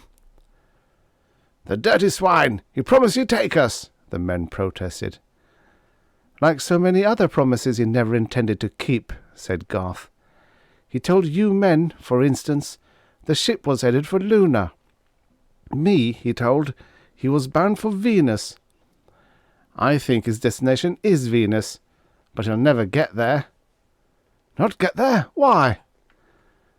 "Because of a little secret I never let him know," Garth replied, rubbing his nose and grinning wryly. "My wife is on Venus, where the plague can't reach her, and I promised myself days ago that Dollard should never be given the opportunity to infect that planet. That's one promise that has been kept. At least, I know now that Ellen will be safe. For a while longer." "But, sir, the big boss is gone. What can you do, with him flown the coop?" "Do now? I've already done it. Dollard thought of me as a fool, but instead, I've shown him up as the real fool. A simpleton, tricked by carelessness. There's a damned big surprise waiting for him in space." Garth looked up into the twilight sky, where a few brilliant stars were now shining. His face bore an expression of exultant triumph. "Yes," he said softly, "a real surprise is just around the next curve for you, Edwin Dollard. I hope you enjoy it as well as you've enjoyed buying and selling men's souls." 500 miles above the sun-mirroring Pacific Ocean, Dollard wiped great beads of perspiration from his shiny jowls. His thick hands tugged and wrestled with stubborn knobs that finally yielded, enabling him to apply greater thrust to his stern rockets. From the moment of takeoff, it had seemed to him that the grim bowl of terror below him was taking a bigger bite out of his acceleration than it should. Naturally, he hadn't expected his craft to operate with 100% efficiency, considering the caliber of the technical help employed on its refitting. But still, his Tau curve should have brought him to his first coasting point 4 or 5 minutes earlier. By virtue of being his own pilot, he was obliged to astrogate by rule of thumb and occasional directive spurts from the course calculator. If mechanical troubles piled on top of him now, he'd have to surrender control to his gyromatic pilot while he moved aft to track down the power-robbing malfunction. No mean task, armed in this case only with a slide rule and what engineering knowledge remained to him after 30 years of high finance. Whatever the gremlin was, it wasn't exactly an auspicious start for a 50-million-mile hop. He grunted and pressed his secondary firing buttons, boosting space velocity by a percentage that should shake the kinks out. At the 4,000-mile mark, the Earth had retreated to a green ball that floated atop a stream of unbearably bright stars. From this height above the planet's surface, not even the most powerful telescope would have revealed the scenes of rampant disease and flaming destruction being enacted on the broad continents below. The entire vessel shook in a kind of bone-cracking vibration, lurching and lumbering, as if some malign influence had tampered with every rivet and seam weld in her plates. More apprehensive than ever, Dollard finally yielded to his fears and surrendered his controls to the robot pilot. His huge body rendered almost weightless, he pulled himself along the rail guards of a catwalk that led to the unmanned engine room. Here he inspected every instrument dial to be found, although the readings on many of them were repeated on duplicates in the bow. It was then, while the ship was still 1,000 miles from the no-pull point where freewheeling alone had been known to carry vessels out of Terra's gravitational range and into Venus's orbit, that disaster struck. The fuel being fed to exactly half of the rocket tubes choked out, and the blast from the remaining tubes increased proportionately. Under this new impetus, the vessel's frame shuddered. Its nose suddenly described a wild arc among the gyrating stars. The diversion of inertia was a more severe blow than a meteor collision would have been. Thrust was an exceedingly difficult thing to plot in free space. Dollard, screaming in panic, was flung against a network of metal braces. Despite his weightlessness, his mass was great as ever, and a sharp steel corner gouged a deep bleeding sash in his puffy cheek. Sickened, he crawled forward through the spinning ship until he was once more able to pull himself up into the pilot's chair. There he discovered the second battery of tubes had ceased firing about a minute after the first, but the changed vectors had already done their damage to both ship and heading. A quick run-through on the course calculator soon revealed to Dollard how desperate his position was. Mathematically, Venus was now a goal impossible to attain. To recorrect his altered heading would require more fuel than his tanks had carried at takeoff, thanks to sabotage. He also had the vast gravitational field of the Sun to battle, a powerful sucking force, which if left to work its will could grow insidiously from a gentle tug of a few millimeters per second to a powerful acceleration 80 times terrestrial escape velocity, and this without ever once relinquishing its hold on the slightest particle of mass in its grip. Cursing and fuming, Dollard plotted and replotted, some of the rustiness of his brain wearing off as he matched his wits against the prospect of death by holocaust. But all the resources of higher mathematics failed to point toward a solution. An artery commenced to throb painfully above his ear. It was Garth who had engineered this hideous accident, he told himself. The faithful, unsuspecting Garth had turned out to be a traitor.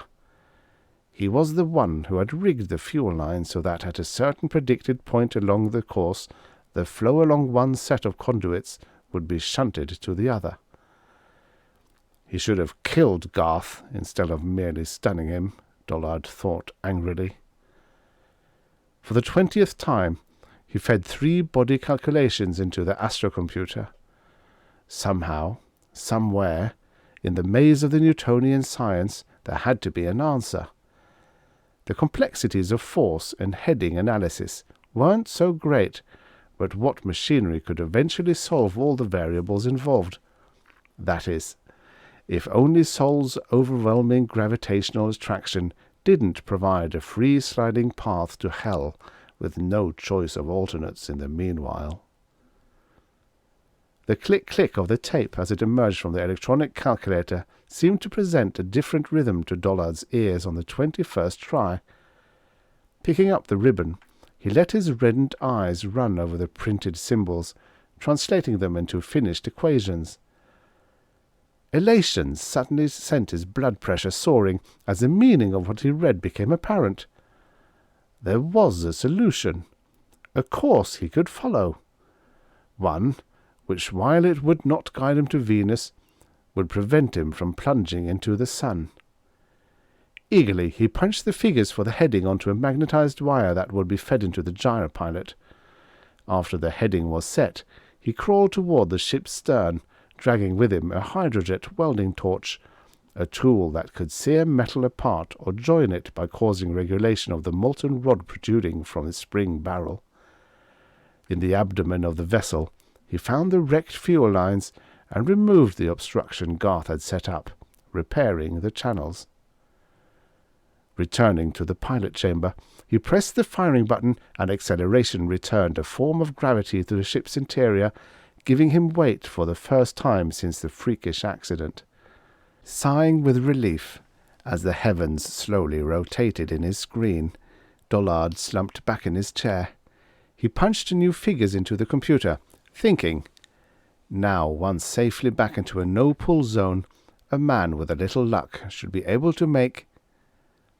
His chunky fingers froze to the keys. There was another flaw to be dealt with. The discrepancy was one the course calculator had clearly pointed out, but he had overlooked it in his haste to get under way. The solution he had followed was the only possible one. That was still quite true. But use of it only plunged him into a second predicament. The new course, said the equations, a course which would require all the remaining fuel to maintain, would steer the ship into a permanent orbit around the Earth, an ellipse with a point of apogee far beyond Luna. He now had the certainty of continued life, for a few more days, until his provisions gave out. Again he cursed the name of Garth. But for the man's treachery, he would be well on his way to Venus. Now he was a helpless trapped mass of protoplasm, protected from his bitter, airless environment only by the same steel walls of the cage that held him. Throughout the next 24 hours, as the nature of the elliptical orbit he had entered became more and more apparent, Dollard fought off sleep while his frightened brain racked and racked again its scattered fund of knowledge for an answer to the new problem. But at last, the narcosis of cellular exhaustion completely overcame him, and he slept. When he awoke, he was chilled and hungry. The ship had passed into the shadow of Luna, and its bulkheads no longer conducted heat to the convecting air envelope inside from the outer plates, generally warmed by solar radiations. It took him some time to get warm again. He pondered anew his predicament. It would be useless to plead for help to the Terran space authorities. All interplanetary flights had been grounded since the Asiatics had scattered the epidemic over the Western world only to have it reinvade their own borders. All the national governments were fighting rebellion and plague simultaneously, and most important of all, as far as Dollard was concerned, he had effectively outlawed himself from the jurisdiction of all governments by his acts of murder and his treason in fleeing terror. No, there could be no help from the officials of Earth.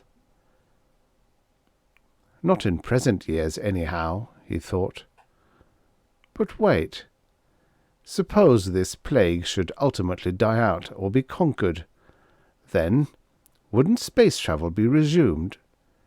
If not by the human race, by its successor, whichever race or species, if such could happen, that mutated successfully enough to produce a plague-resistant strain and then evolved a rational brain. Civilizations rose and toppled in cycles, he knew. Sometime in the near future, or even the far future, another civilization would emerge on Terra, and another race would conquer the stars.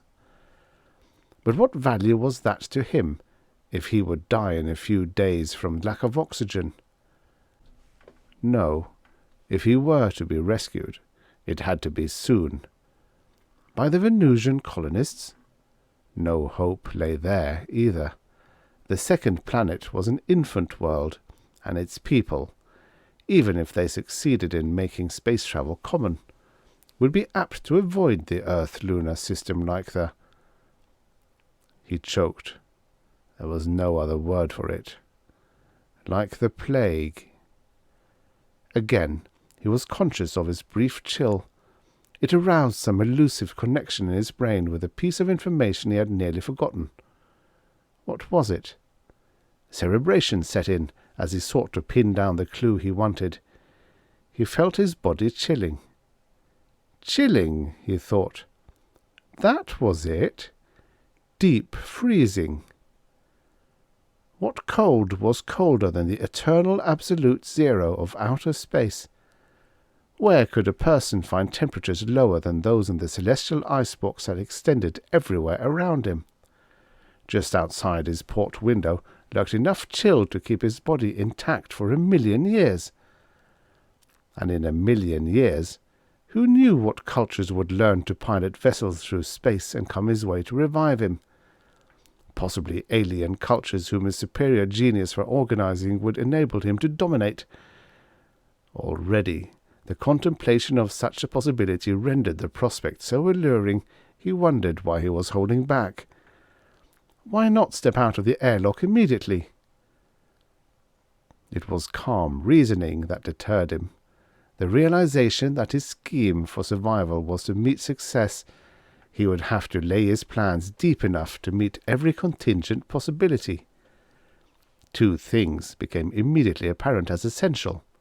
One, he would have to adopt a method of self-freezing that would assure instantaneous cessation of his life activities without injuring his body cells by converting the water to ice.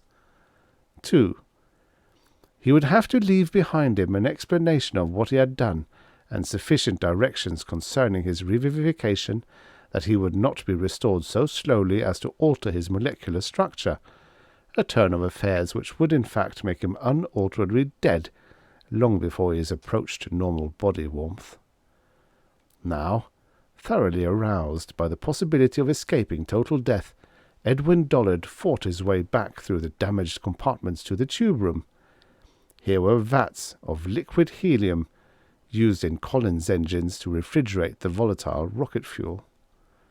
The helium, Dollard knew, was in turn kept supercool by contact with magnetic salts, mostly iron ammonium sulfate, the magnetic field being generated by the ship's auxiliary dynamos when in operation, the ship's batteries at other times. But if one were to open all ports or hatches, allowing the atmosphere to escape, the absolute zero space would infiltrate the ship's interior, making it unnecessary for either the helium to cool the fuel or the salts to cool the helium. All would probably approach a state of absolute heat death, and the body of a man, immersed in the helium vat, would be preserved for eternity. Dollard laughed. He would defy Garth yet. He spent the following day in the most efficient of preparations. Moving about the ship, he posted complete directions for his recovery in as many languages as he knew. Then he drew, with painstaking care, a series of diagrams that repeated the information in pictograph form. Finally, he recorded directions on sound tape and hooked the reproducer to an electron eye so it would commence to play the moment the vessel was entered. This task completed, he set about to prepare his own body. It was imperative that the suspension take place so speedily that none of the animal heat was retained. For this purpose, he imbibed a heavy amount of alcohol, which served to flush his capillaries and distribute calories more equally through his system. Next, he gathered wiring and rigged up a remote control board that would enable him to open the ship's hatches from sanctuary inside the tube room. When finally ready, he stood by the helium vats, opened a switch on the jerry-built board, and listened to the vessel's atmospheric envelope swoosh out in the passages just beyond the sealed tube room hatch. Now, the only air remaining inside the craft was that in the tube room itself. At that moment, the ship circling the mother planet entered the shadow of terror and chilled perceptibly in the absence of radiated sunlight. Dollard stripped to his skin. His lips were blue, and his limbs were trembling, despite their cushion of fat. He pressed the last button, and the pressure inside the room commenced to drop. He stood by the largest vat until all the oxygen was gone, except for the remaining in his lungs. The outer hatch swung open, admitting the penetrating cold of complete vacuum.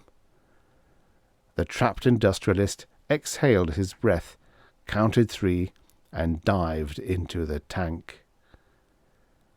His body sank, and the atoms of helium temporarily left their random state with the influx of heat, but returned quickly as a magnetic field took up the slack, vaporizing the ammonium salts.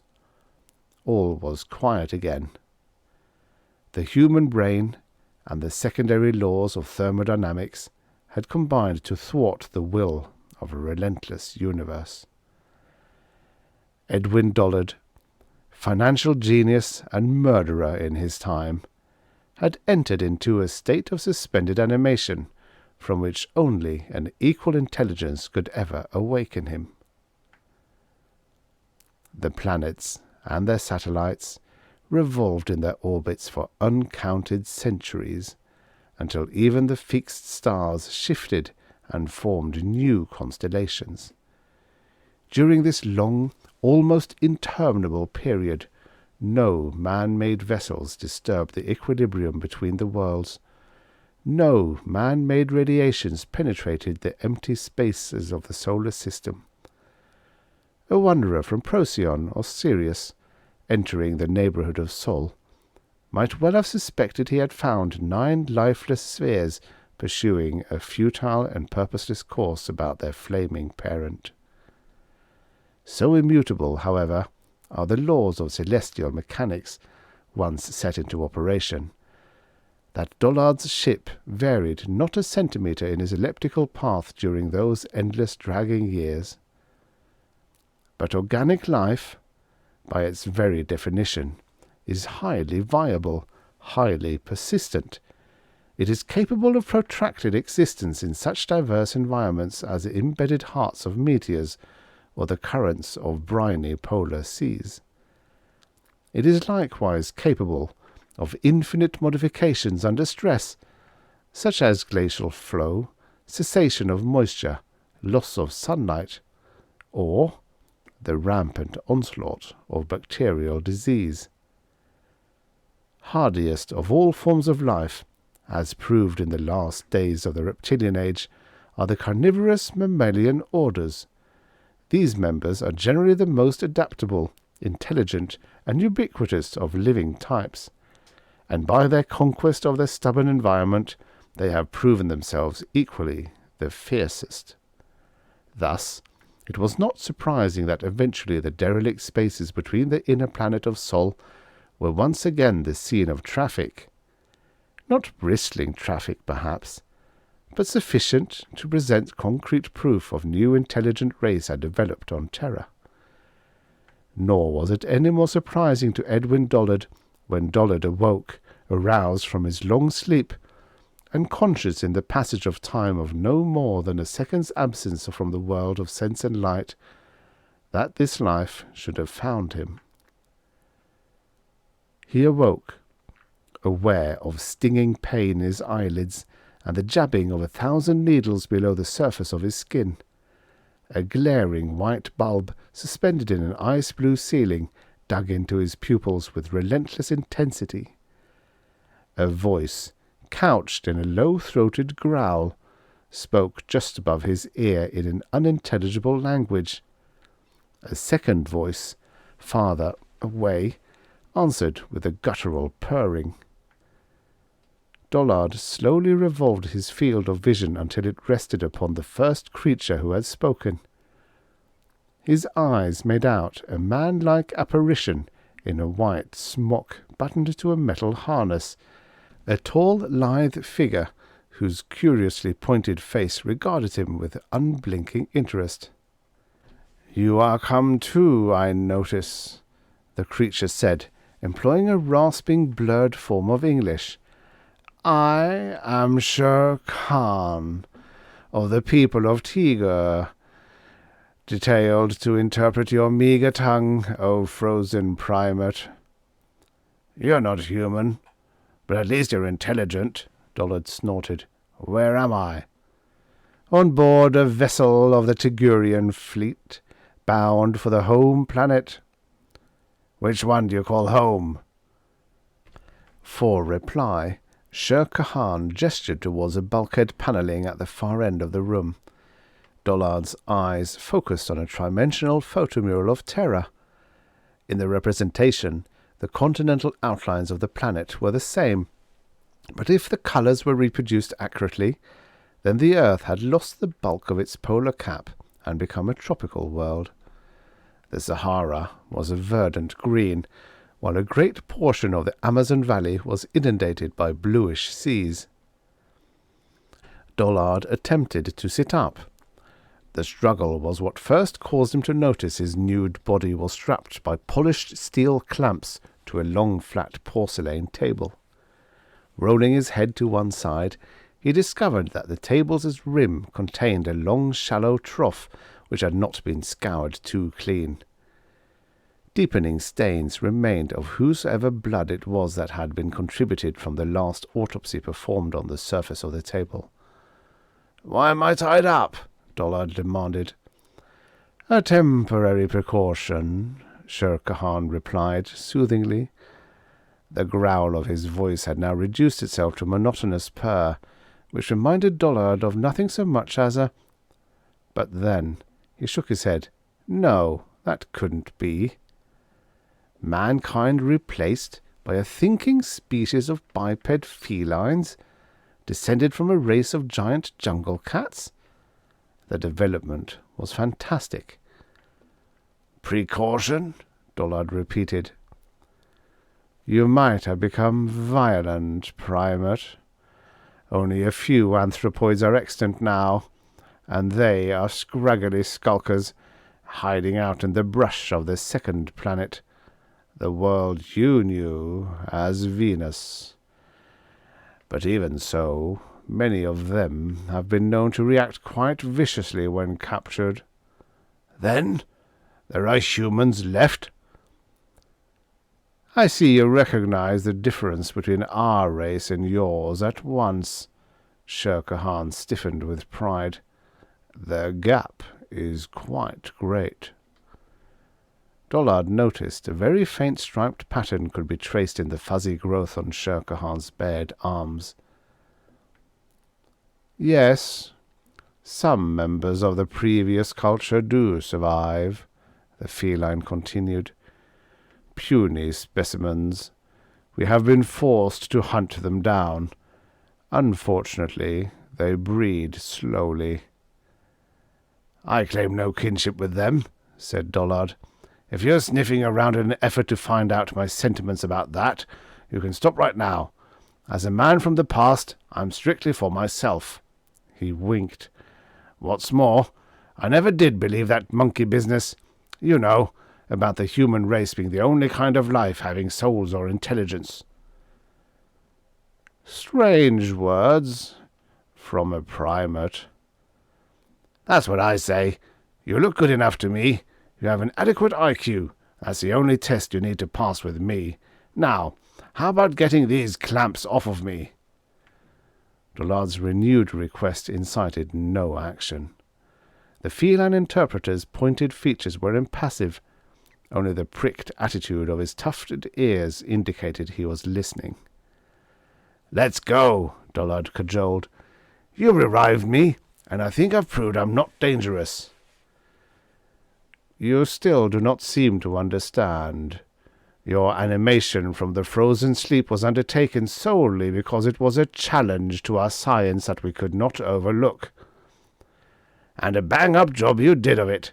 Followed my directions perfectly. We used our own methods, Sher Khan corrected. The idea was mine. True, but had you known it, there did exist a mathematical solution to your problem of escaping from the fixed orbit your ship adopted. Apparently, to your misfortune, your training failed to include a knowledge of 5-body equations, so you never arrived at the proper heading you needed to take. Naturally not, the revived industrialist snapped in answer. But that couldn't be helped. I never professed to be a super-competent astrogator. In my world, in my time, I was a leader of my race, a builder of factories and machines. Our archaeologists have dug into the ruins of your civilization, without, however, a great deal of curiosity, said Sher Khan coldly. We found little in it to interest us. We have translated your language, but even so, we uncovered nothing to equal even the barest rudiments of our own science. Our zoologists dismiss you as extra clever primates, possessed of some knacks, but nowhere on a reasoning, perspicuous level. But that's absurd. From our point of view, no. In fact, we still debate whether you primates could have been intelligent enough to have founded your culture without the aid of some early Tigurians. We Tigurians have been superior to anthropoids as far back as our own history goes, which is to the days of the Great Impetus, the epoch when our race was gifted with great powers and the primates degenerated. Nonsense, scoffed Edwin Dollard. Get me off this sadistic table, and I'll demonstrate how smart I am. He squinted, studying the feline's high-domed head and furry chin.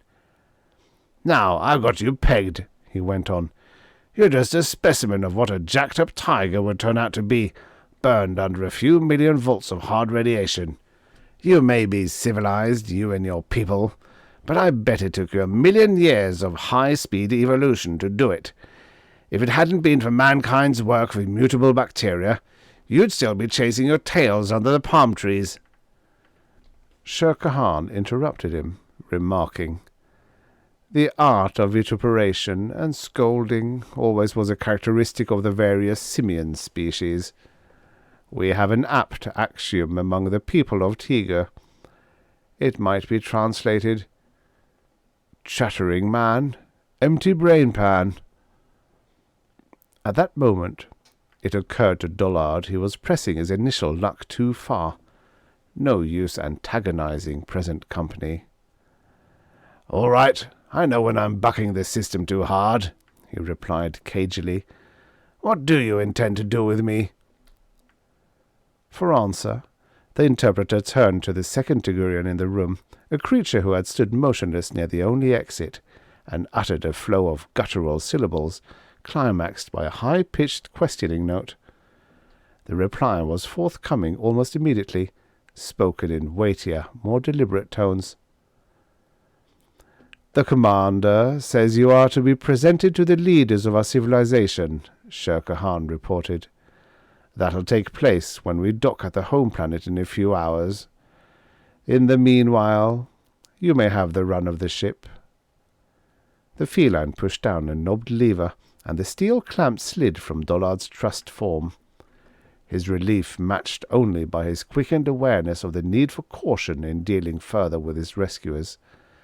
Dollard took advantage of his release to stretch his aching muscles. Standing erect caused him a moment's dizziness, which he could not account for until he recalled that the alcohol he had drunk thousands, or was it millions, of years previously still remained in his bloodstream. Although the interior of the Tigurian's ship was suffocatingly warm, yet Dollard felt the lack of clothing with what amounted to discomfort. He described his feeling to Shirker Han, who told him his apparel had also been found in the circling space yacht. Equally well preserved by the cold of interplanetary space, the clothes would be brought to him immediately. After garbing himself, Dollard strolled about the Tigurian vessel. Its alien construction seemed to defy all the architectural principles familiar to a human's primate mind. Catwalks, especially, lived up fully to their name, appearing as mere unsupported ribbons that stretched across banks of throbbing molecular engines. Mechanics traversed these walks over fuel pits with graceful skill, despite the lack of handholds. Everywhere, Dollard noticed that members of the crew, when relieved of their tasks, immediately dropped off to slumber without need of intervening recreation. Slightly less than 6 hours after he was awakened, Edwin Dollard heard whistles scream through the length of the vessel, announcing planetfall would take place in only a few minutes. Shirker Han padded up to his side and informed him that he would have to rest in a padded cell while the landing took place. The muscles of his human body would not be up to the shock of deceleration, a magnified strain to which feline muscles had long been accustomed. Dollard obeyed. By now he was weary of his confinement aboard. He was anxious to get aground where he should meet the true leaders of Tiga. He could impress them with his superior abilities. Of course, it would seem strange to find Terra ruled by another species, but after all that was a contingency he had fully considered when he voluntarily undertook the Deepfreeze. Little by little, the first shock of encountering an alien culture seemed to be wearing off, yet he knew there were still many mind-twisting problems to face. Shortly after he had braced himself against the sponge-lined bulkheads, a great shock travelled transversely through the ship, followed by a dozen or more lesser shudders. Metal groaned and creaked all about him, and the room temperature noticeably increased. Left to himself, Dollard immediately began to formulate new plans. Searching his garments, he was relieved to find a pocket still contained the bag of glittering Syrtis diamonds with which he had hoped long ago to bribe Venusian officials. The gems might prove equally useful now in cementing his position with the Tigurians. He was angered, however, to find his flame pistols and stunner had been taken away from him. He decided that immediately after his presentation to the leaders, he would ask for the privilege of inspecting their factories and other technological facilities. There had never been erected an industrial plant yet, whose efficiency couldn't in some way be improved, Dollard knew. By making himself practicably useful, Dollard knew that in time he could build up a personal organization that eventually could result in the acquisition of a new financial empire. All, of course, hinged upon the very vital conference with the upper echelon of Tigurian rulers. But at least it could be said that Edwin Dollard had proved himself capable of dealing with fortune on its toughest terms. Now he was in the home stretch of his new career. Seconds after, the Tigurian ship landed with a thunderous jolt. The engine throb died away, and silence reigned along the corridors. Dollard found his breath painfully short as renewed anxiety gripped him. This was the crucial moment. A panel slid open, and Shirker Han appeared. "Come," he said. "The leaders have been notified and are waiting at the banquet hall." "Splendid," said Dollard, rubbing his hands together. "If things work out to advantage for me, I'll remember you, Shirker Han." The Jagurian's yellow eyes blinked as if he had not heard. Outside, Dollard's lungs expanded to draw in deep gulps of the luxuriant tropical air that characterized a warmer terror. At a considerable distance from the nearly deserted spaceport, he saw that a brilliant city of high towers capped by narrow glass spires raised its shining structures to the sky. The sharp-pointed buildings could be seen to be interlaced with countless spidery cables and glistening bridges. For Dollard's observing eyes, the vista of the metropolis evoked, by some indefinable ancient suggestiveness, a buried Terran memory of a giant banyan tree pierced by lean striped bamboos. "Bengal, our capital," Shirker Han told him. "This way now." He pointed to a waiting air vehicle on the lonely drome. "In there, and you'll only have 5 more minutes." The feline nostrils wrinkled. 5 more minutes?" said Dollard. "Aren't you going?" "No, I wasn't invited." "I'm to go alone?" "Yes," Shirker Han replied. The prolonged effort of speaking in a strange tongue was reflected in his increasingly roughened tones. "I've been ordered to put you in a cage flyer. Then my job is done. The cage will transfer you to the leader's quarters, where all else will be done. Farewell, Primate. It has been interesting. I could almost swear that—" He paused. "Something troubling you?" said Dollard, who didn't usually concern himself with other persons' inner disturbances. He wondered now what instinct prompted this particular inquiry on solicitude on his part. "You trouble me," replied Shirker Han. "I could almost swear you had a high intelligence and a soul worthy of a Tugurian. But of course, I know that isn't so." "That's not what I meant," Dollard said fretfully. "There's something else." For a moment he felt like screaming. "Something you haven't told me." "Would you really like to know?" said Shirker Han. "I had thought it better that you didn't.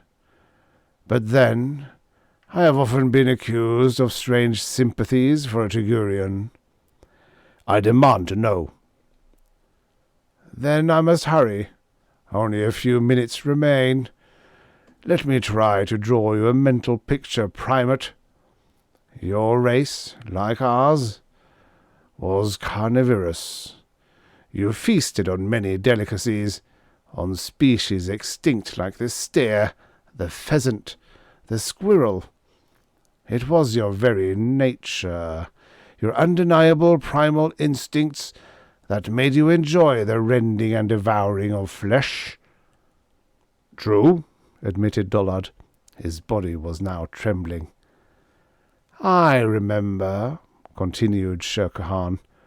"One of our archaeologists translated an account of how the primates of your time unearthed the body of a mastodon, buried in the glacial ice. The mastodon flesh, a delicacy, was so well preserved that it was still edible, and so it was eaten." "I don't think I understand what you're getting at," declared Dollard. He looked anxiously about him, but the flat plain bore no shelter, or for that matter, no other objects save the waiting air vehicle and the recently landed spaceship on the drome. Lights began to glow in the far-off city. "The point is," said the feline interpreter, "that it would have made no difference to the primates had the mastodon been intelligent. They would have eaten him anyway. In your epoch, primates ate many domestic animals who differed less in intelligence quotient from them than differ civilized Tigurians from human primates like yourself. The gap today is much greater." "Then you?" "Not me. Only the leaders of my world, shall I say. By virtue of their exalted rank, they have the right to the choicest of foods. Since the dawn of our history, the flesh of primates has been our greatest delicacy, but it has grown scarcer and scarcer, until now it is virtually non-existent, and such specimens as are trapped are stringy and barely edible." Dollard looked down guiltily at his own plump body. His face bore the flushed expression of one suddenly conscious of sin. "But you," continued Shere Khan, "your body is fat and well preserved. When we found you on your derelict ship, our commander communicated with the rulers of Tiger immediately. He was ordered to change course and bring you to Bengal." The feline's speech broke off. Edwin Dollard had suddenly commenced to run from the horror of this alien world, recognition of his fate having burst like a rocket in his panic-stricken mind. His heart was pounding. But loping easily along, as his ancestors might have pursued a baboon or antelope, Shere Khan overtook the screaming human. He seized his obese bulk by the waist and lifted him high above his head. While Dollard kicked and moaned, the feline bore him back to the air vehicle and deposited him in a wire mesh cage in the flying craft's cockpit.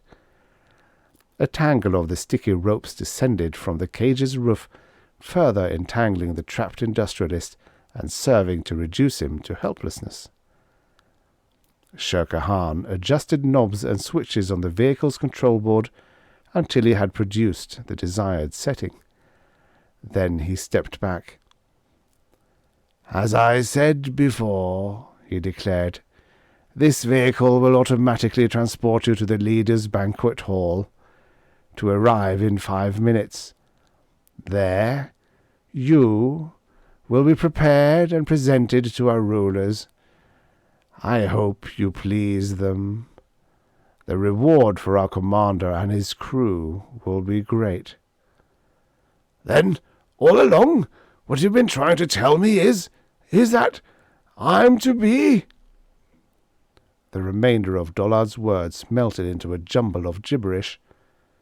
"Exactly," confirmed the Tigurian, walking away from the vehicle. If the creature's feline countenance showed a trace of conscience, Dollard, from his position within the rising cage, could not discern it. Not that it particularly mattered in his last moment of sanity on earth.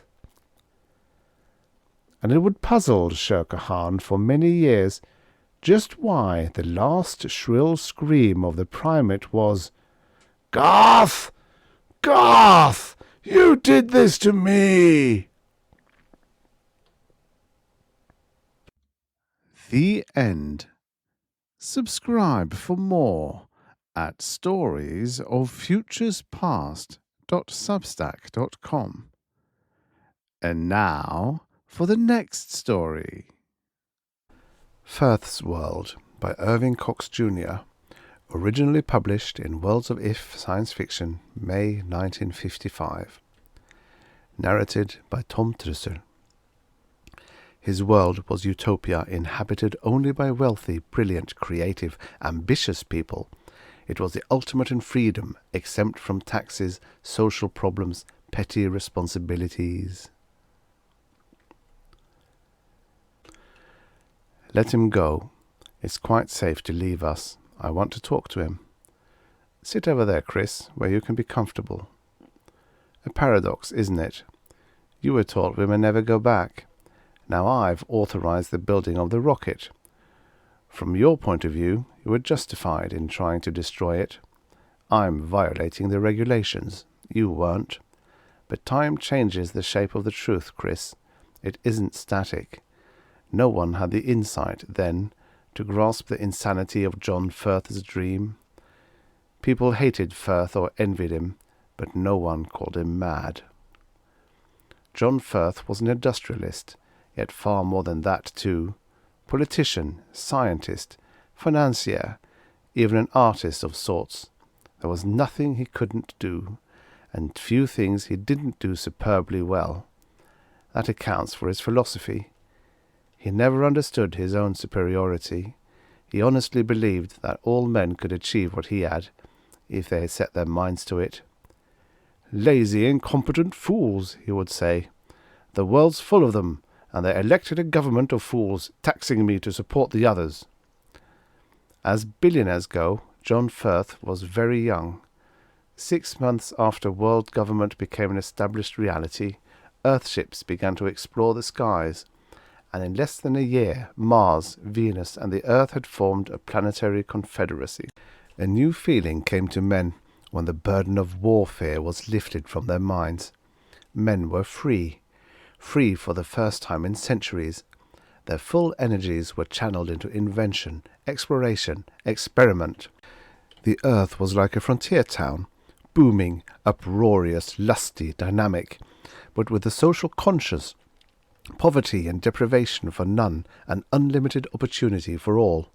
For man, that abstract symbol of mass humanity, it was the best of all possible worlds. Yet there were misfits. John Firth was one of them. "We're coddling people," he said. "We're teaching them to live on charity, on government handouts, and I'm expected to pay for it all. Cut them loose, let them sink or swim for themselves. If some of them don't survive, well, they won't, that's all. We'll be a stronger people if we would rid ourselves of the leeches." He was a man of the new age, stubbornly holding to ideas from the old. And then the stranger came to see him. We don't know who the stranger was or where he came from. A force of evil, perhaps, the symbol of Satan refurbished and streamlined to fit the concepts of the modern world. "I've been reading your political pamphlets, Mr. Firth," the stranger said. "You hold rather fascinating views." "Now that I'm suitably flattered," Firth answered, "may I ask what particular form of handout you want?" "None. I've something for sale." The stranger took a pamphlet out of his pocket. "But tell me this first. Do you honestly believe what you've written here?" "Every word of it. If I could find my sort of world anywhere in the universe, I'd pull up stakes in a minute and—" "You can create your own world, Mr. Firth." "Do you suppose I haven't tried? In every election I back my candidates with all I have. Prestige, propaganda, money. It does no good. The fools prefer to be governed by other fools, like themselves." "I didn't mean here, Mr. Firth." The stranger smiled as he lit a cigarette. "You see, my friend, I have a world for sale, a brand new world." "One of the asteroids?" Firth laughed bitterly. "I could have done that years ago. They're too close to the commercial orbits. How long would it be before one of our ships found the place? Then I'd be right back in the system again, and a laughingstock as well." "This is a planetoid beyond Pluto. It'll be generations before any of our ships—" "A frozen world? No thanks." "Only on the surface. It's a hollow sphere with a granite crust 1/2 mile thick. Inside there's a suggestion of passageways and caverns, which may have been made artificially. Perhaps this was an outpost of a race which lived and died billions of years before our time." "An archaeological gold mine." "But science pays so little, Mr. Firth. I'm interested in cash, not prestige." "Why should I pay you anything? You've told me where it is and what it is. I can find it for myself." The stranger laughed. "I said beyond Pluto. That covers a lot of space, Mr. Firth." He paused for a moment. My price is the stock in your Martian mines. Convert the rest of your holdings into any form of wealth that seems convenient and usable. In your case, Mr. Firth, you can take it with you, to your own world. Think of it. No taxes, no social problems, no unfortunate masses to prey on your conscience, no government but your own. That was the beginning of the dream. The seed of the idea grew in John Firth's mind until it overshadowed everything else. It became an obsession, driving him so that he had no peace. During the course of a year, Firth and the stranger imported and installed the machinery to make the sphere livable. Hydroponic tanks, air machines, gravitators, electric generators, and an atomic power core. In the crust of the planetoid, they found enough fissionable material to keep Firth's world running for an eternity. They laid out the decorative landscaping, planned the living quarters, the laboratories, the amusement hall, and the university. It is interesting to speculate how much the stranger contributed to the scheme, and it is an ironic speculation, for as soon as the larger idea took shape in Firth's mind, his only logical course was to murder the stranger. Firth could allow no outsider to know of the planetoid. To him it had become far more than a means of personal escape. It was to be an archive for the survival of John Firth's ideas, for the survival of civilization itself. John Firth believed that sincerely. Firth's world, that magnificent dream which was like a holy crusade, was founded on murder, deception, and greed. The reasoning of fanaticism engenders its own kind of ruthlessness. As soon as John Firth had disposed of the stranger, he began to select his colonists, men who, by his definition, were not fools. He had to make his choice very carefully. If he misjudged his candidate and his proposition was rejected, Firth had given away his secret. Any man who refused him had to die. Murder was Firth's only guarantee of silence. But he made few mistakes. John Firth was a good judge of men, his kind of men. All of them were wealthy, ambitious, brilliant. Nearly 300 men and women were recruited. They came here to escape. The record tells us that, until we gag of the repetition. But to escape what? Taxes they resented unanimously, and restrictions on their freedom. They placed a value on the ownership of property that we can no longer understand. But if you read the record closely, all that becomes superfluous. The thing they wanted to escape was responsibility. Responsibility to their fellow men. Physically, Firth's world was a paradise. It still is. Yet the dissolution began before the last colonist had arrived. Here they had assembled their wealth, in terms of machines, comforts, books, art treasures, amusements, laboratory equipment. They were entirely free from the burden of taxation. But somehow their wealth lost its meaning. They claimed they had not withdrawn from the world in order to hibernate and decay among their luxuries. They wanted freedom in order to create, to invent, to experiment as they pleased. And they had that in Firth's world, a maximum opportunity for the development of individual initiative. For a short time they turned out a wonderful assortment of new gadgets and new machines, but slowly their industry ground to a stop. If they had faced the truth then. But they were far too human to admit the failure of the dream. Instead, they found a scapegoat.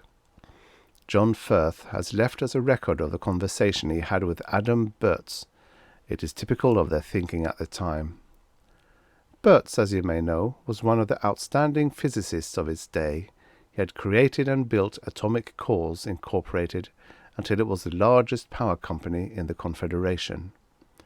John Firth met Burtz one morning on the golf course in the recreation cavern. "Adam," Firth cried with his usual boisterous good humour, "I never thought I'd find you out here at this time of day." "Why not?" the physicist shrugged. I'm tired, Firth. I had to do my 4-hour shift in the light plant last night.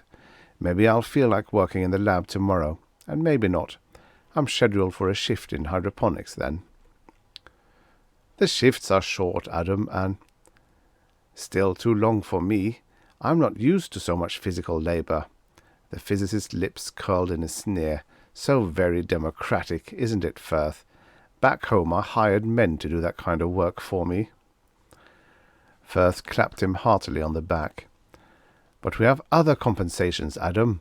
4 hours out of 24 is a small price to pay for freedom. 28 hours a week. Remember the new labour law the Earth government put into effect before we left? It proscribed a maximum work week of 25 hours for every man. We came here to escape restrictions, but we've saddled ourselves with more hours of manual labour than the least skilled labourer has to do on Earth, Firth. I'm not a manual labourer, neither is anyone else you brought here. Do you want to go back? What answer can I make to that? We're executives, Firth, but here we're a brain without a body. We can formulate the orders, but with neither arms nor legs to carry them out.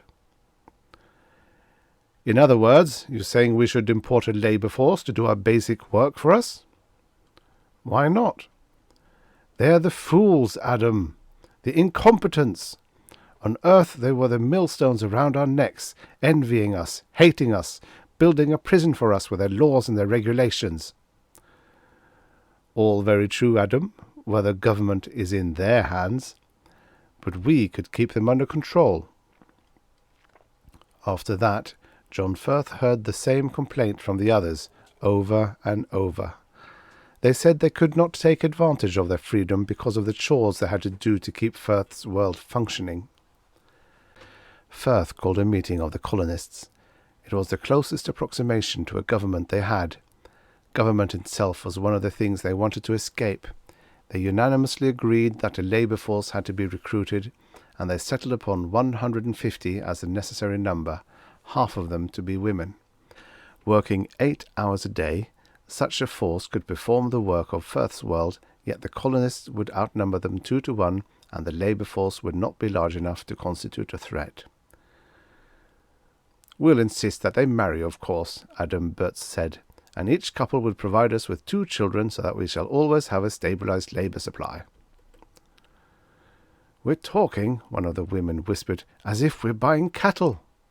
We are. But how can you recruit men and women under these conditions? What inducement can you possibly offer them? Firth smiled. When we find the people who meet our specifications, they'll come, don't worry.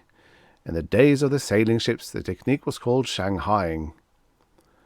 What specifications, Mr. Firth?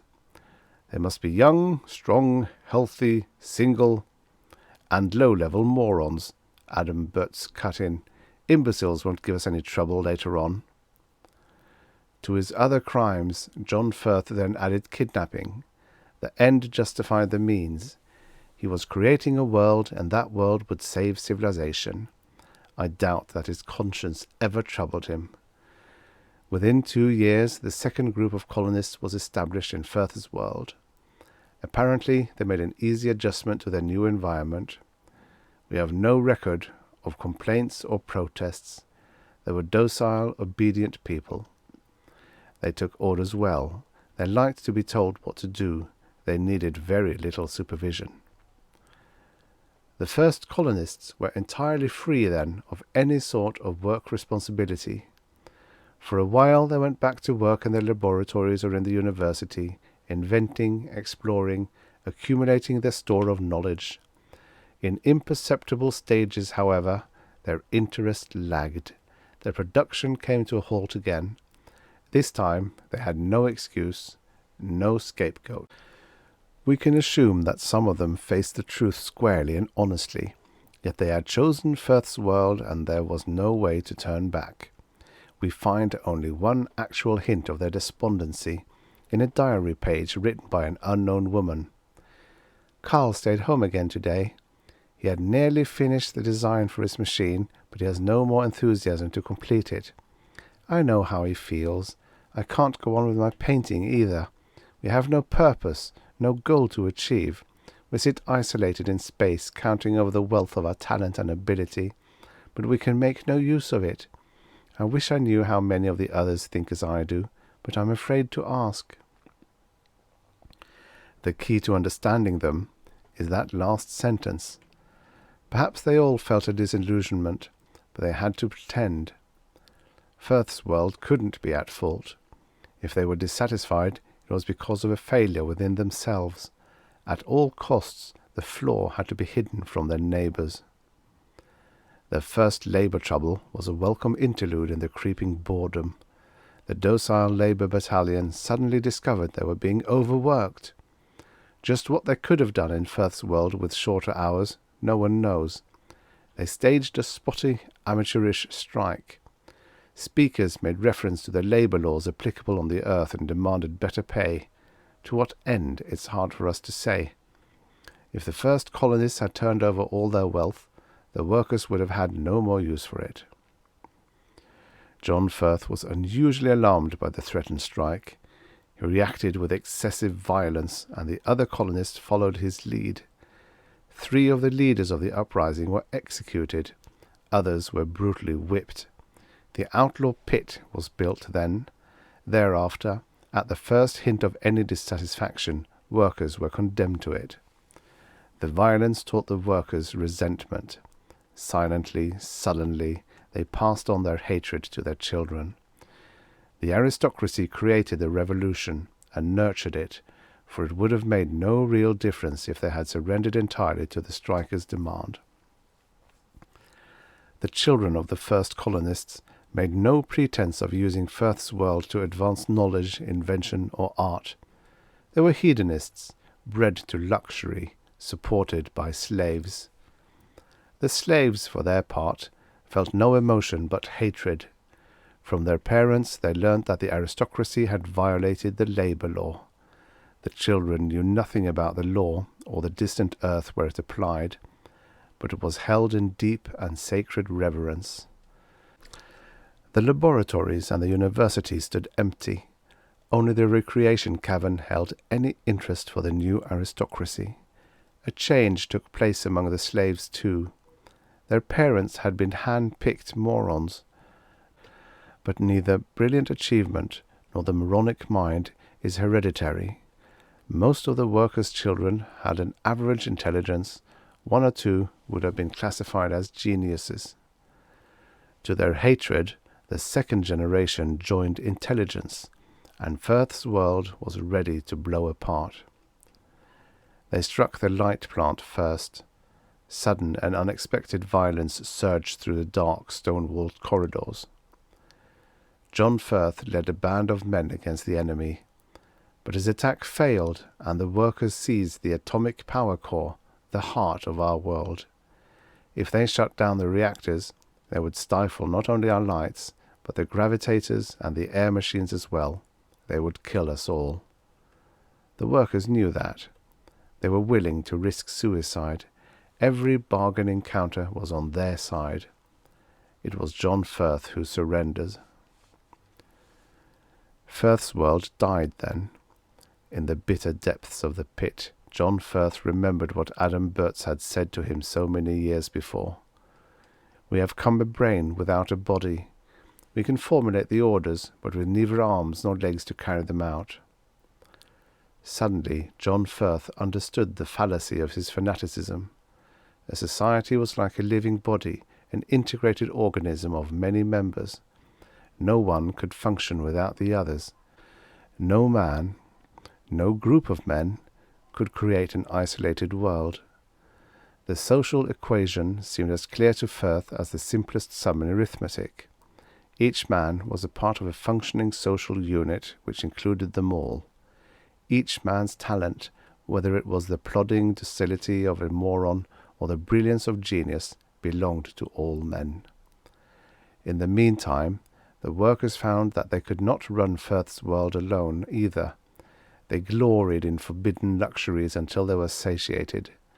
Shortly they became as indolent as the aristocracy had been, and the food supply was nearly exhausted. The treaty they made was direct and to the point. The two groups agreed to live in equality, sharing the burden of the labor and the accumulated wealth of knowledge. The treaty was made when you were a child. We have perfected the technique of cooperation within 1 generation. We're ready now to go back to Earth. You'll be with us? Fine, Chris. No, please, no apologies. I understand why you intended to destroy our ship. Others have attempted it too. No harm was done. You're free. Entirely free. The organizer waited until he was alone in the office. Then, with trembling, aging hands, he took the logbook out of the safe and slowly made another entry. Chris was the last, I think. He accepted the lie, just as most of the others have. When they return to Earth, there will be sound men with whole minds. For them, Firth's world will always stand as a symbol of man's highest achievement in cooperation. May this sham, in some small way, expiate the crime and the folly of my arrogant delusion. John Firth's head dropped on his arm and his shoulders shook, but the sobs were sobs of relief. Chris was saved. Chris would go back. That mattered very much, for Chris was his grandson. The end. Subscribe for more at storiesoffuturespast.substack.com. And now for the next story. The Celestial Blueprint by Philip José Farmer. Originally published in Fantastic Universe, July 1954. Narrated by Tom Trussel. The arrogance with which B.T. Revanche strode through the outer office of Bioid Electronic was enough to convince anyone that he was a VVIP. His weasel eyes, straying neither to left nor right, long fat cigar stabbed straight ahead, quill-like hair bristling in all directions, he was a stout little porcupine of a man, and like that spear-backed creature, he knew that no one would stop him. If they did, they'd regret it, so help them. Very few people ever paced so fearlessly through the waiting rooms of Bioid. Most persons sat a long time on the heel-cooling chairs, and when they were summoned to enter the sanctum sanctorum, they were seldom escorted by a Bioid treacher. But B.T. Revanche, contrary to rumour, the initials did not stand for bloodthirsty, walked into the skyscraper that overlooked the free city of Messina, and did not bother to announce himself. Taking it for granted that he'd be recognized wherever he went, he did not even switch off his personal anti-espionage field. Such a gesture of simple courtesy would have seemed to him an affront to his prestige. He brushed aside those who looked as if they might get in his way, stepped into an anti-gravity elevator, and was whisked up 50 stories to the immense suite of Bioid's GHQ. There a gold-plated treacher picked him up and preceded him, barking out his name with flattering precision. "Make way for Signor Revanche. One side or a leg off, please. Lo, he cometh." Revanche frowned and bit down on his cigar. He didn't like the slightest suspicion of levity in regard to himself. Despite a twinge of annoyance, however, he was impressed by the offices. Blazing slogans hung along the walls. Bioid is more than skin deep. Our Trinity, art and science and Da Vinci Leo. Perfect both inside and out. For the gods and Da Vinci Leo. Diagrams and sketches of the great Messinian's works hung here and there, drawings of the human body in various positions, along with pictures of Bioid robots in corresponding postures. Poised on plastiglass were germanium brains, startlingly lifelike statues that breathed, and a mounted gorilla, last of his species, shot by the great Da Vinci Leo himself. If you stepped on a plate set in the floor while admiring it, it would reach out for you. Reach out and roar loud enough to scare the shorts off you. B.T. Revanche paused for an instant before one of the statues and manipulated a dial at its base. It was that of an attractive woman clothed in a simple tunic of green gold gauze, her limbs gazelle slender in the glare. "Speak to me, baby," he said, rather coarsely. The plastiskin woman spoke, her lips arching in a seductive smile. "Good afternoon, man of culture. I am not alive, but there is grace and beauty in all of Da Vinci Leo's creations, and when you look at them you forget that you have come here to pass an idle hour. The veils of the artificial are stripped away, and for a moment you gaze upon beauty naked and unadorned. Would you not like to take me into your arms?" "I sure would, baby," Revanche whispered. He knew, of course, that the statue could not hear him, but by timing his questions to correspond with its disc-recorded utterances, an illusion of conversation could be maintained. To imagine even for a brief instant that he could bend so lovely a creature to his will brought out all of the latent sadism in his nature.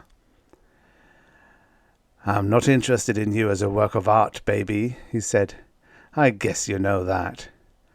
"Pass on, man of culture," the statue said. "You linger too long here. If you look about you, you will find others more beautiful than I."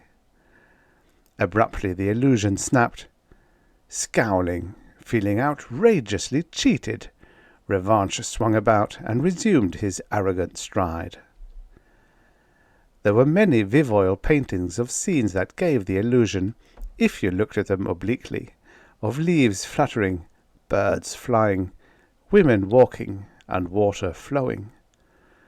All were signed with the name of the famed poet, scientist, financier, engineer, architect, painter, sculptor, cyberneticist, and lover of the Second Italian Renaissance, Benangelo Michelado da Vinci Leo.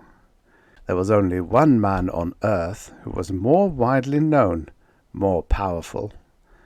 It was a measure of B.T. Revanche's importance that no practical jokes were played on him. Da Vinci Leo was famous for his complicated, Rube Goldbergish, and sometimes morbid sense of humor. Visitors had to have strong nerves if they cared to see him, and survive. It was not unusual for trapdoors to open beneath their feet and drop them, kicking and screaming, down a 2-story shaft before they were eased by antigrav to a slow stop, or for a visitor to find the doorknob for the master's office had turned into a shriveled plastic head, or to step into what he thought was the office and find himself neck-deep in water or some less acceptable fluid. If the enraged victim stalked off, Da Vinci Leo howled with glee, and if a lawsuit followed, he had ways of scaring the unhappy wretch into withdrawing it. The office help, including the 30 vice presidents, earned big salaries largely because they boasted iron nerves and ulcer-resistant stomachs. After their initiation into Da Vinci Leo's extraordinary humor, many of them became quite sedate about the embarrassing noises and odors they seemingly made when they sat down on their chairs. They even regarded with the classic calm of the clam's eye the light bulbs that exploded and flew apart, the mechanical mice, the cockroaches that jumped out of open drawers, and the water faucets that straightened out and squirted them in the face. The few who couldn't take it ceased drawing fabulous salaries and retired to rest homes. As it was, none of these disturbing things interfered with Revanche's progress. He didn't even pause on entering the sanctum sanctorum itself. 2. Da Vinci Leo was sitting behind a large desk with a Cellini exquisite reading lamp at his elbow. He was clad only in a pair of businessman's electric blue shorts and a scarlet beret. His forehead was lofty and square, a beautifully sculptured Greek temple dedicated to thought, but the face that hung beneath was a fox's, and the eyes were twin furnaces, red-rimmed and smouldering. Sometimes beauty burned phoenix-like in them, more often dollar bills. Da Vinci Leo barely had time to swing the tape-thrower back into its cabinet. He had just finished reviewing a case history of Revanche's life. His agents had done a superb job on Revanche. He knew more about the great financier than the complex man himself, for included in the report were the opinions of 10 top-flight psychiatrists. Despite the fact that each of the reports was contradictory, the master of Bioid felt he had an excellent look-see into his rival's psyche. The Messinian had painstakingly studied Revanche's psych index as a child. He knew that the formative years counted most, for the child was father to the man. Understanding what kind of youngster Revanche had been gave him an advantage from the start. Therefore, when the magnate bounced bristling into his office, he remained seated, sure that he had the upper hand. Beatty faced him for a moment without greeting him, giving him the famous once-over, the scanning that had made strong men shake. His eyes were as hard as a bioid's. His nose had been heavily powdered so that the tiny line which circled its tip would be concealed. The cleavage betrayed the artificiality of the tip, which was made of plastiskin. Revanche let his eyes crawl up and down his host like measuring worms. Then, abruptly, frankly, he came to the point of his visit. His request, and the whirlwind fury with which he thrust it, shook Da Vinci Leo out of his sureness, brought him to his feet with a gasp. "Demand," he muttered hoarsely. "What are you saying? That could only mean—" "Da Vinci Leo," barked Revanche. "Da Vinci Leo's genius in its full flowering." He coughed the words out of the side of his mouth without removing his cigar. "My agents report you're hard as Eternaloy," he went on, without giving the other a chance to reply.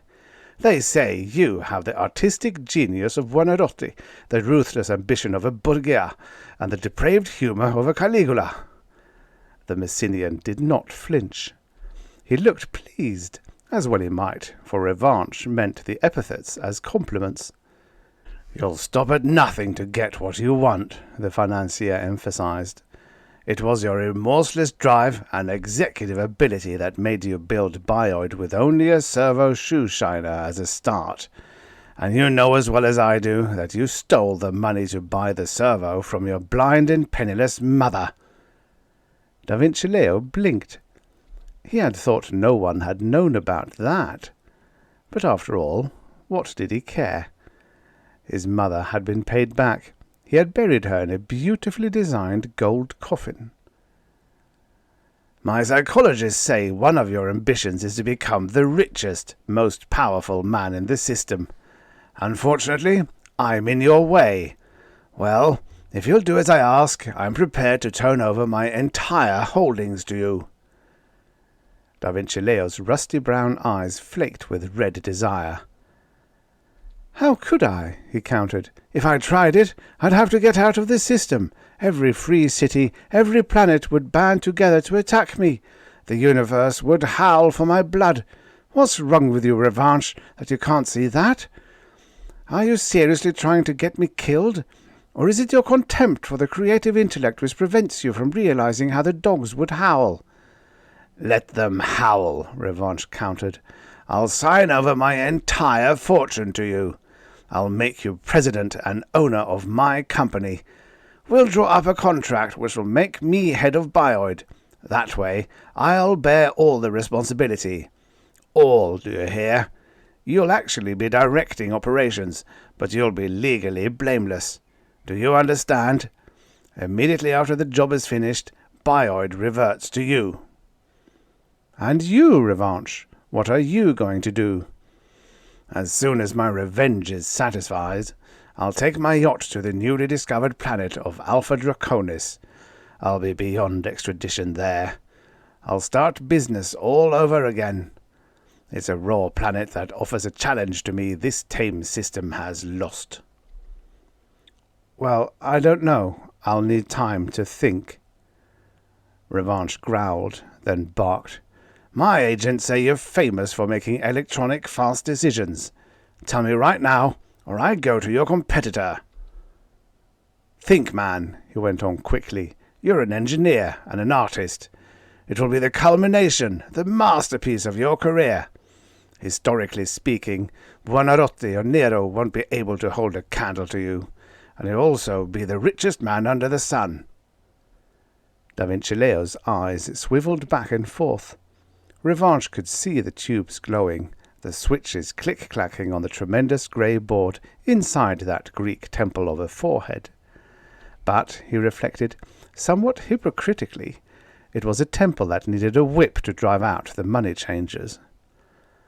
The Messenian made up his mind suddenly. Done. I'll get my lawyers, and we'll make the transfer at once. I'll conduct operations sub rosa. That's best. He sat down at his desk and ran his fingers over several electronic eyes and said, Your hometown is a free city, isn't it? Yes, it has no contracts with the other cities, no alliances. It's a non-co-op all the way. It exists by its smug, self-righteous little self. But it refuses to use modern-day mechanisms, right? Yes, it has reverted back to the horse and buggy days. Claims machines take the soul out of a man. Yet, and get this, here's the irony of their setup.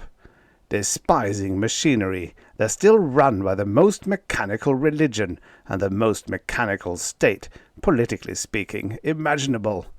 They think the devil invented the steam engine. Yet each soul in Defes City is destined from birth to a certain rank in society, destined to a certain job, a certain mate, and a certain place in heaven. They've got a book which they call the Celestial Blueprint. It outlines the future in veiled allegorical terms, but the Defesses take every word literally, the letter being their spirit. Defesses? Asked the artist, pretending ignorance. After multum bonum defes, founder and prophet. Anyway, the blueprint foretells the end of the world when the inhabitants of Defes will be saved, and the rest of the world will go to a nice little place reserved for them called Rejectus. Rejectus is furnished with all the comforts of home, with hot water, baked meats, specially built furniture, highly trained personal attendants. You get me. Only the Defesses, the truncated, will be left untouched after the day of judgment. The untruncated will go to Rejectus. Da Vinci Leo shifted uncomfortably in his chair. When he was a boy, his loving mother had described just such a place as his ultimate destination, if he didn't mend his ways. And though he had scoffed, his unconscious knew how to pitchfork certain obscure, uncalloused figments into his conscious mind. You really hate them, don't you? He jibed. I hate them because they're so hateful, Revanche replied. You would too if you were destined to be looked down on all your life by people you knew were stupid. Or if you fell in love and you were forbidden to marry because the girl wasn't slated by the elders to be your mate. Or if you were forced to marry some fat cow with the brains of a magpie because the elders interpreted a certain passage in the blueprint as referring to you. His voice grew strained. That's not all. When I ran away and made my pile, I could have had any woman I wanted. I found I couldn't endure any woman not from my hometown. Do you want to know why? He touched his artificial nose-tip, his voice soaring in a new scream. I'll tell you why. From infanthood I was drilled in the idea that only women with truncated noses were pure, glorious, and beautiful. Until I ran away, I never saw a woman with a normal nose. Never. And now, even though I've disguised the mark of my native community, and know, rationally, that untruncated women are beautiful, my nerves, my stomach, won't admit it. I think Miss Solar System of 2052 is ugly. I could have her any time, anywhere, understand? But I can't endure her, or any of her sisters. They all look misshapen. And you know what, Da Vinci Leo? Despite all my money, I can't get a single beautiful woman in the system to cut off the tip of her nose for me. Not one. And I've met plenty who've said they loved me and would die for me, but they don't love me enough to snip off the tips of their money-sniffing little noses. Oh, no. For an instant there was mute agony in his stare. Just why do you think I've fought my way up until I'm sitting on top of Sol? So I can take it easy and play golf or go star yachting? Not BT revanche. It's because I hate the guts of every soul in Defes, every beak-cut heaven-elected who won't touch a machine because it might spot him with unholy oil, yet is himself a machine of the lowest type. I'm going to give them the most ironic justification of their creed. Funny thing, though, Revanche added, as if it were still puzzling him. A statue of a beautiful woman without a truncated nose does seem to stir me a little. Like that one in the slogan corridor. It shows my basic instincts are still biologically normal. Da Vinci Leo sighed in mock sympathy and began running his fingers over the eyes that would summon the chiefs of his staffs. He knew that what he had in mind was going to be his masterwork. The secret excavation beneath Defes would in itself tax his resources. As he blocked in the calls, his gaze fell upon a romantic historical novel on the desk before him. Renfrew Rides Again for the Mounted. His rocketing brain must have collided with a humorous thought, for his fox-like lips turned up even more. So Revanche wanted irony, did he? And poetic justice? He looked at the financier, but Revanche failed to notice the smile. He was still raving. 3. A month later, the noonday sun above Defes City began dimming. In less than 5 minutes it became a completely black ball and remained that sombre and terrifyingly unnatural hue until it sank below the horizon. In due course, the stars rose in their appointed courses. Then suddenly, without warning, many fell, hurtling across the sky and disappearing into the bottomless throat of space. The full moon bounded up. Just as it cleared the horizon, it was struck by a large red star. Wounded, the moon dripped blood. All these signs were accompanied, outwardly at least, by great rejoicing in Defes. The celestial blueprint was fulfilling itself. The time had come. The truncated were about to get their just reward. They took purification baths for the first time in their lives. They put on immaculate white robes. Then, en masse, they marched to the great open square in the center of the city, and waited. Meanwhile, all the untruncated dwelling in Defes had been cast out, and all intercourse with the outside had been cut off. Inasmuch as they used no radios, they had only to close the gates of the high-walled city to become incommunicado. As soon as that was done, and the citizens were collected together to receive their long-prophesied payments for holiness, they turned their short snouts upward to await further developments. Nor were they at all disappointed. As predicted, the sky rolled up like a scroll. It did so with enough thunder to shake the bones and rattle the teeth of even the most hardened and secretly skeptical. With the thunder came a blaze of light which revealed a titanic forge, a cosmic smithy where brawny angels with soot blackening their robes and smudging their halos stood beating plowshares into swords and spears. Flame leaped, bellows pumped by a cherubic host wheezed like asthmatic Prometheuses. Hammers as large as hills clanged on white-hot weapon heads the size of skyscrapers held on anvils large as mountains. Fire and smoke puffed out in great cloud that threatened to envelop the city, and a clamour beat upon their ears and bounced from the heavens to the ground and back again. Then the sky snapped shut. It clicked like a camera eye, and the tremendous vision was gone. But the assembled truncated were transported with joy. Had they not seen the swords prepared for the smiting of the heathen, all as foretold by the celestial blueprint?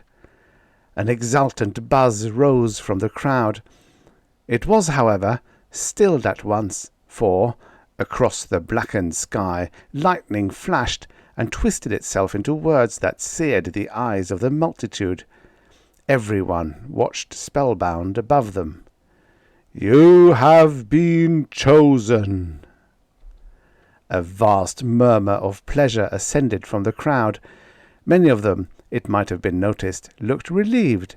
They wiped sweat off their brows and glanced furtively at their companions to see if they had noticed the doubt on their faces.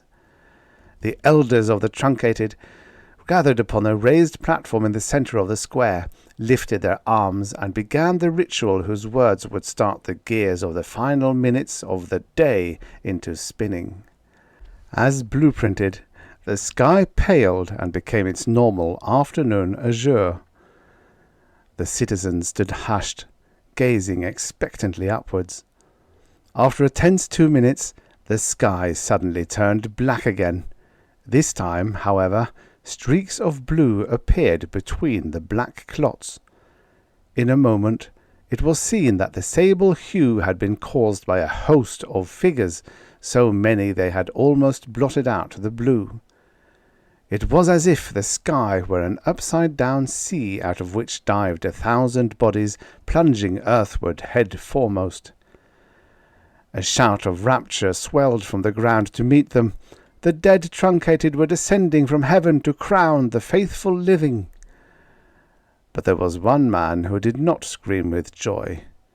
He was B.T. Revanche, clad in a white robe and showing a nose from which the plastiflesh had been removed.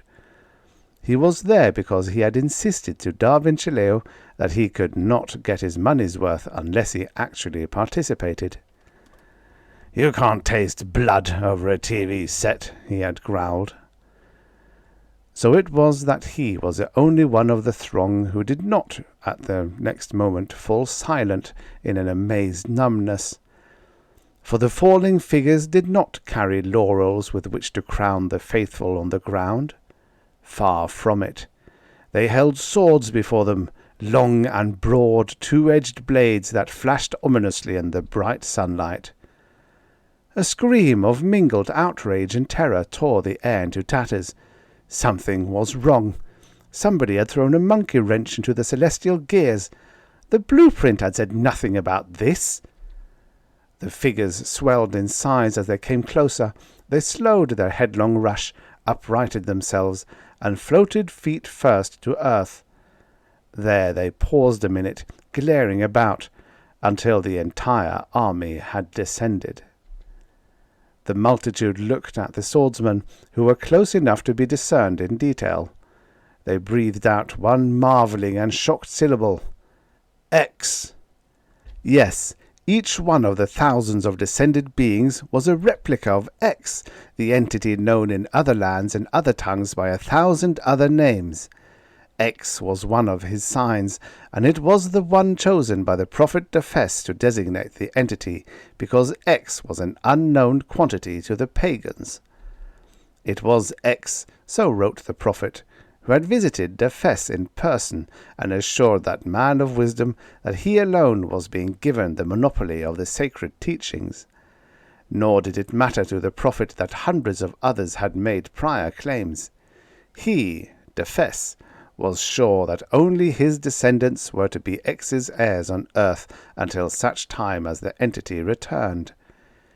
To prove it, they had marched into the wilderness and built this city, and had then written 1,000 books to bolster the tradition. "I will carry a sword," X had promised. The Dephèses believed this, but they had been assured by their elders, who were skilled in reading between the lines, that the sword would be for the untruncated. The peace would be the truncated's. Now X, as foretold, had returned to their city. He brought a sword, and if he also carried peace with him, it was a peace that passed understanding. and his name, in this place and time, had suddenly become Legion. Each one of the horde was X, but such an X had never been dreamed of. He was 8 feet tall and made of eternaloy over which plastiskin had been stretched to simulate flesh. So clever was the craftsmanship that only one who knew beforehand, like Revanche, that the creature was begotten in a factory could have told that he was not a living X. The artistry extended to the magnificent body, which had broad shoulders that tapered to slim hips and long panther-muscled legs. The delicate feet were shod in brass, as the gods of old Egypt were reputed to be shod. 4. Revanche, who was seeing for the first time the Messenian's work, scrutinized with cynical elation the creature who had landed closest to him. Awed despite himself, he saw that a fast-whirling halo hovered perhaps a foot above the noble head. Every 5 seconds the luminous ring changed colour. Even as he watched it, it changed colour. From gold it dissolved into a bloody red, and then into a gangrenous green. Next it became a bruise purple, a witching hour black, and finally shifted back to gold. The aspect that startled Revanche most, however, was the face. The false flesh mask stretched over the metal skull was a grotesque representation of the features of X, as seen in the paintings of the Spanish and Italian masters. There was the somewhat narrow and bearded face with a sensitive, full-lipped mouth and the gentle nose that poised between straightness and aquilinity. There were the same eyes, flowing and compassionate. But on the mask, those conventional features had been slightly altered, or as it were, pulled. Though the lips had been cast with meekness and love on their curves, the smile had been lengthened and subtly twisted until it had passed over the boundary of a smile and became a snarl. Whatever fearsome hand had fashioned that mask had known that a snarl is an elongated smile, just as a smile is a modified snarl. The hand had perceived that it was the snarl of the ape that had become the smile of the man, perceived too that, the process of evolution continuing, the smile of the man had passed into the ultra-tender mouth curving of X. And now, that smile which was the apex of nature's efforts had been remoulded, recast, re-hammered, and returned into a caricature of itself. Da Vinci Leo was not only a scientist, he was an artist supreme. In that mask he had shown the people of Defes a reflection of themselves, and he made them see what they had done to X, how they had twisted the face of universal love into an inverted image of their true nature, that of self-love. The mask was the face of X, reductio ad absurdum. The gentle curve of nostrils had been expanded into derision and an almost savage fierceness. The glowing compassion of the eyes had become intense with a flame so hot it made the onlookers wonder how the lashes and brows resisted melting and running into the cavernous eye sockets. Yet, though fiery, the lineaments combined into a chilling sight, and as there were thousands of the masks, they contributed to a geometrical progression of terror. Revanche, though he was safe, felt struck with fear and guilt that had been instilled into him when he was a child. At that moment, an elder who had been eyeing the nearest X, afraid to go into the ritualistic embrace with it because of its fearsome aspect, suddenly ran to it. He threw himself at its feet, clasped its legs, and howled, "Mercy!" A deep, powerful voice that sounded more like the roar of a motor than anything else answered, "Justice!"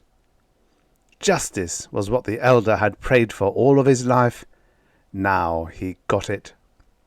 The automaton lifted the sword and brought it down with great violence on the elder's chicken-skinny neck. "Chuck!" rasped the blade. "Bump!" replied the head. The white bearded ball rolled on the pavement until it stopped against the curb. Upside down, It looked at everything from a new and possibly revelatory viewpoint, for its expression was not only bewildered and hurt, but for the first time educated. The Fess city became bedlam, pandemonium, terror on a cataclysmic scale. The white body of the truncated broke into 50,000 fragments that fled here and there, circled, whirled, zigzagged, leaped, crawled, bounded, darted, and lunged.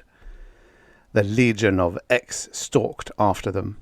They moved jerkily but swiftly. Above all, they moved relentlessly. When a cornered person could not get by the awesome figure, he or she would go down on his or her knees and clasp his hands and howl, "Mercy! Mercy!" "Justice!" roared the immobile lips of the mask. "Slash!" smacked the lips of the blade. "Thud!" echoed the head. Though many skulls rolled, a more or less objective observer, such as Revanche, would have noticed that many more were spared. They were unharmed for a reason, however, for always the flailing swords forced the mob in a general direction. They were being herded towards the Temple of the Righteous, a truncated pyramid not far off the square, and one which also housed the First of Fess Sacred Secular Bank and Finance Corporation. Peculiarly enough, the latter institution had grown to such proportions that it had crowded out the former and now occupied the centre of the building. The de Fesses had accepted what seemed to them to be the will of X and had moved the holy section to one corner. Through the huge marble doors the multitude was forced.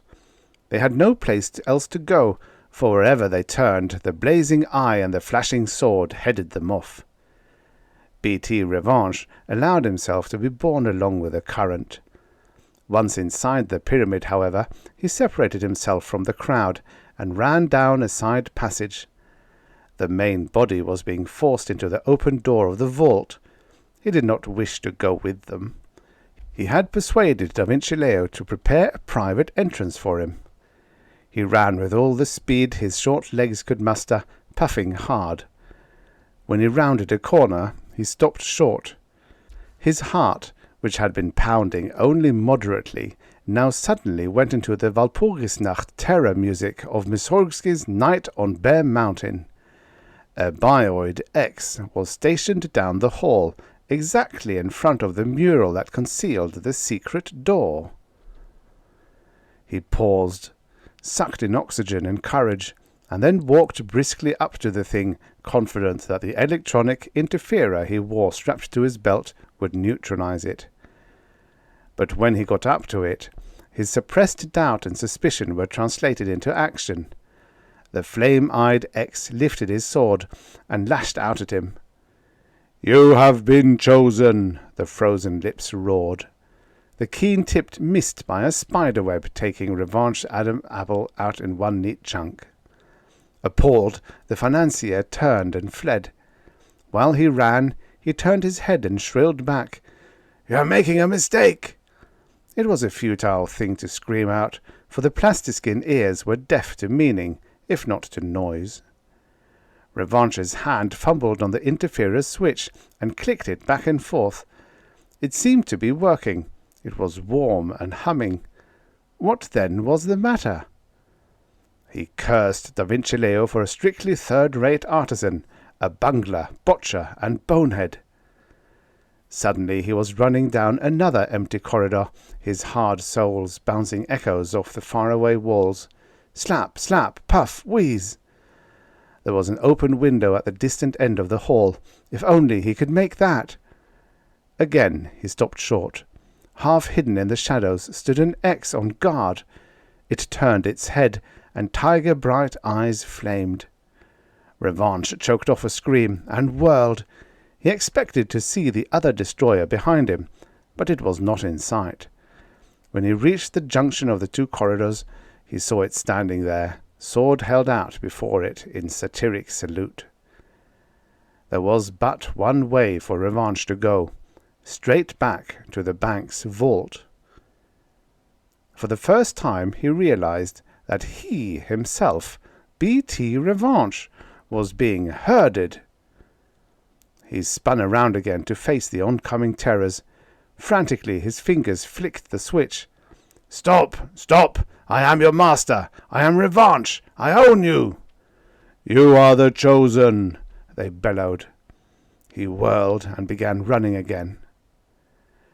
When he reached the vault, he found the X's lined up in a double row like the guards at a royal reception. They stood facing each other with eyes blazing at eyes, swords held straight out before them, and legs widespread above gleaming shoes of brass. Revanche did not stop, but sped down between the guard of honor as if he were afraid they would all begin chopping at once. He had a vision of tiny fragments of meat swimming in a pool of blood, like protozoa jerking in a drop of water beneath a microscope. When he came to the huge steel door of the vault, he stopped and looked within. The floor immediately before him had raised up to form a wall. Beneath it was a round hole that acted as the entrance to a large metallic and greasy tube. Down that funnel had slid the entire population, screaming, wailing, weeping, clutching at one another for support, striking out in a burst of maniacal fury. Down they had gone, notwithstanding, with a gnashing of teeth and tongues, and frantic clawings at the smooth and slippery sides in a desperate attempt to keep from hurtling to the doom they knew awaited them. How well they knew it! This tube was exactly that which had been foretold in the celestial blueprint as the passageway for the heathen when they fell headlong to reject us. Revanche had planned to slip down his private stairway to the little balcony that would overlook the other end of the tube. There he would have watched the doomed spilling out in a white and frenzied flood. There he would have lapped up revenge as a placated Greek ghost would have lapped blood at a Trojan hecatomb. Instead, trembling and bursting with terror, he turned and faced the X's. "You haven't got me yet!" he screamed at them. He kicked the little wheel that closed the vault from the inside.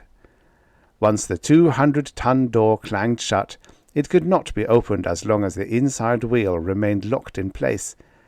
It was an anti-robbery device that he was well aware of, having in his youth once planned to plunder the bank in order to get a start in business. The huge door swung shut swiftly. Revanche shook his fist at the onrushing horde, then jerked around and leaped into the tube. The thunder of brass shoes filled the vault walls. Just before he slid out of view, Revanche twisted his head for one last look. A bioid was leaping through the air in a desperate endeavor to sacrifice itself by stopping the door with its hardened, almost indestructible eternaloid body.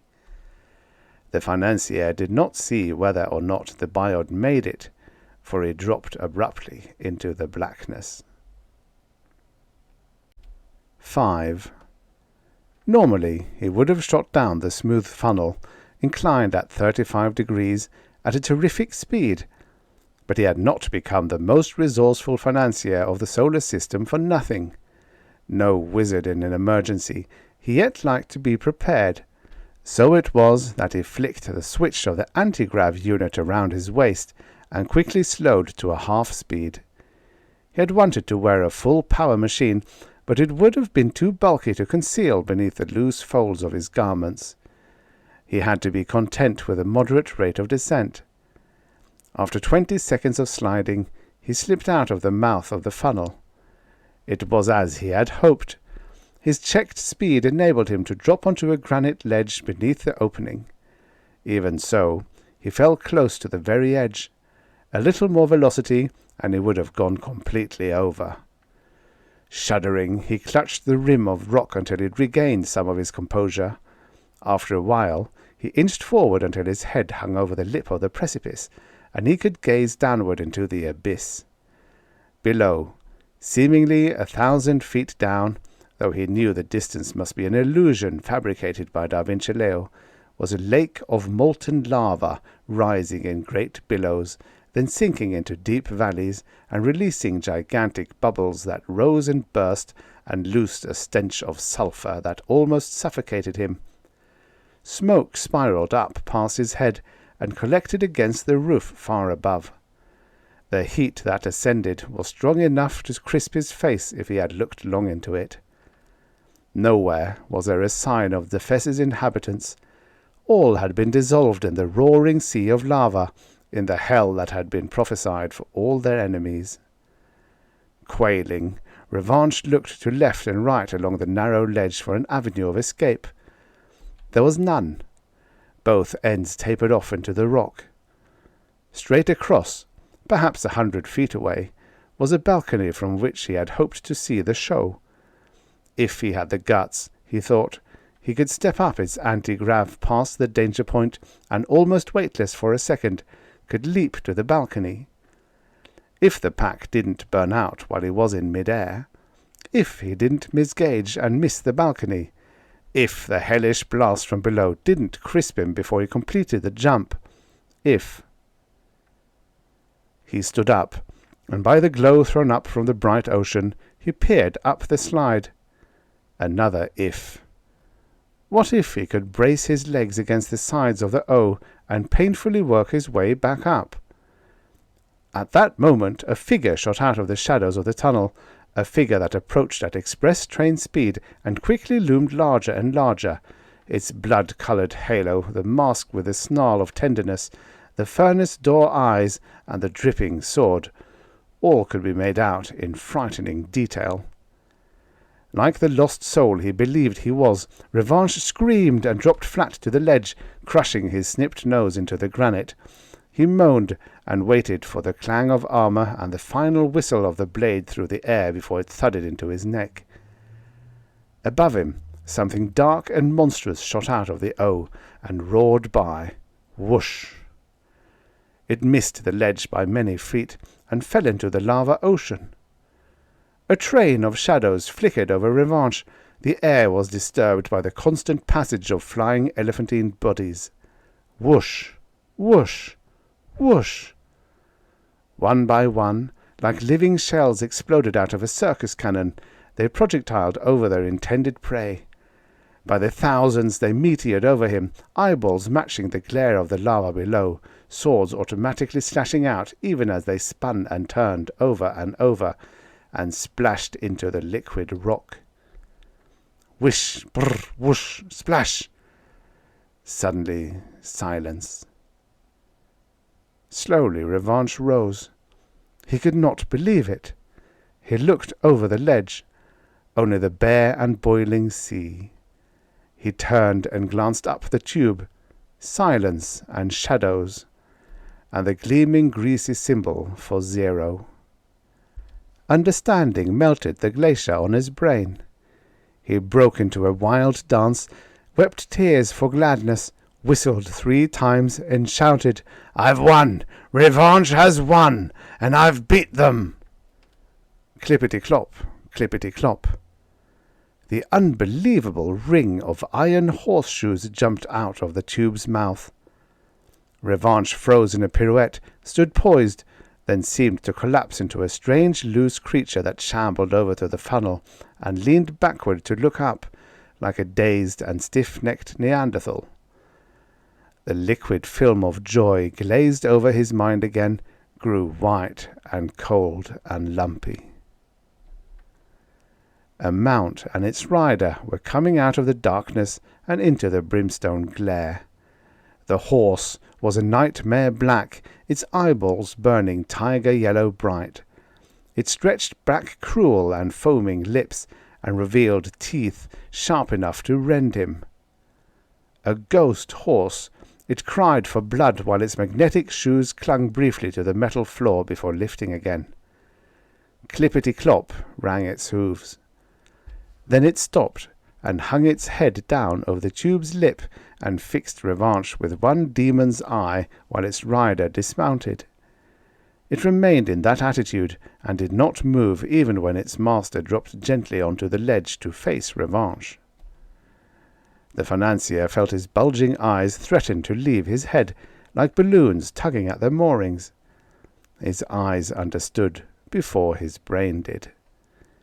They took in a face that was a compound of 2 persons, a masterly paradox of features and traits, compassionate and merciless, sensitive and coarse, loving and hating. It was a hybrid of X and of himself. It was not that contradictory face that told him so much, that explained why his interferer had failed to work, or even why he had been herded and was now facing this fantastic and vengeful creation. It was something else that told him that not only Defess City, but he, Revanche, had been the victim of a Caligulan sense of humour, the butt of the most colossal practical joke the Messinian had ever played. That something else he had been too shocked to think about. Why had the bioids, who carried full-power antigravs within their bodies, fallen over the ledge? It was because Da Vinci Leo had deliberately destroyed them to raise his hopes, and then had brought out this thing, this joke. Not satisfied to make Revanche squirm, he had wanted him to sweat blood. The creature that was drawing a sabre from its scabbard was dressed in a uniform now long dead, but easily recognizable because it had been resurrected recently in many of the romantic historical novels that enjoyed a solar-wide vogue. It wore the rugged active service boots, the dun-coloured trousers, and the stiff abbreviated jacket of a 20th century foot soldier of officer caste. It was singing softly from a rigid mouth. "Death to the enemy!" It was plain whom the enemy was to be. Revanche fell to his knees. "Mercy!" Its sabre lifted. The immobile lips roared. "Justice!" Epilogue. Da Vinci Leo, hovering far above Defess in a spaceship, watched the final scene upon the TV screen before him. Then, sighing because it hurt him to destroy his greatest work of art, he pressed a red button, and he saw the city of Defess disappear in the old and familiar, but still terrible, mushroom. "That fool, Revanche," he said. "Did he really think I'd massacre an entire city and take 1,000,000 to 1 chance of escaping retribution from the solar police?" He did not think of his being punished for such a deed as being justice. Anything he did was right. Retaliation from others would have been vengeance, not justice. He sighed again.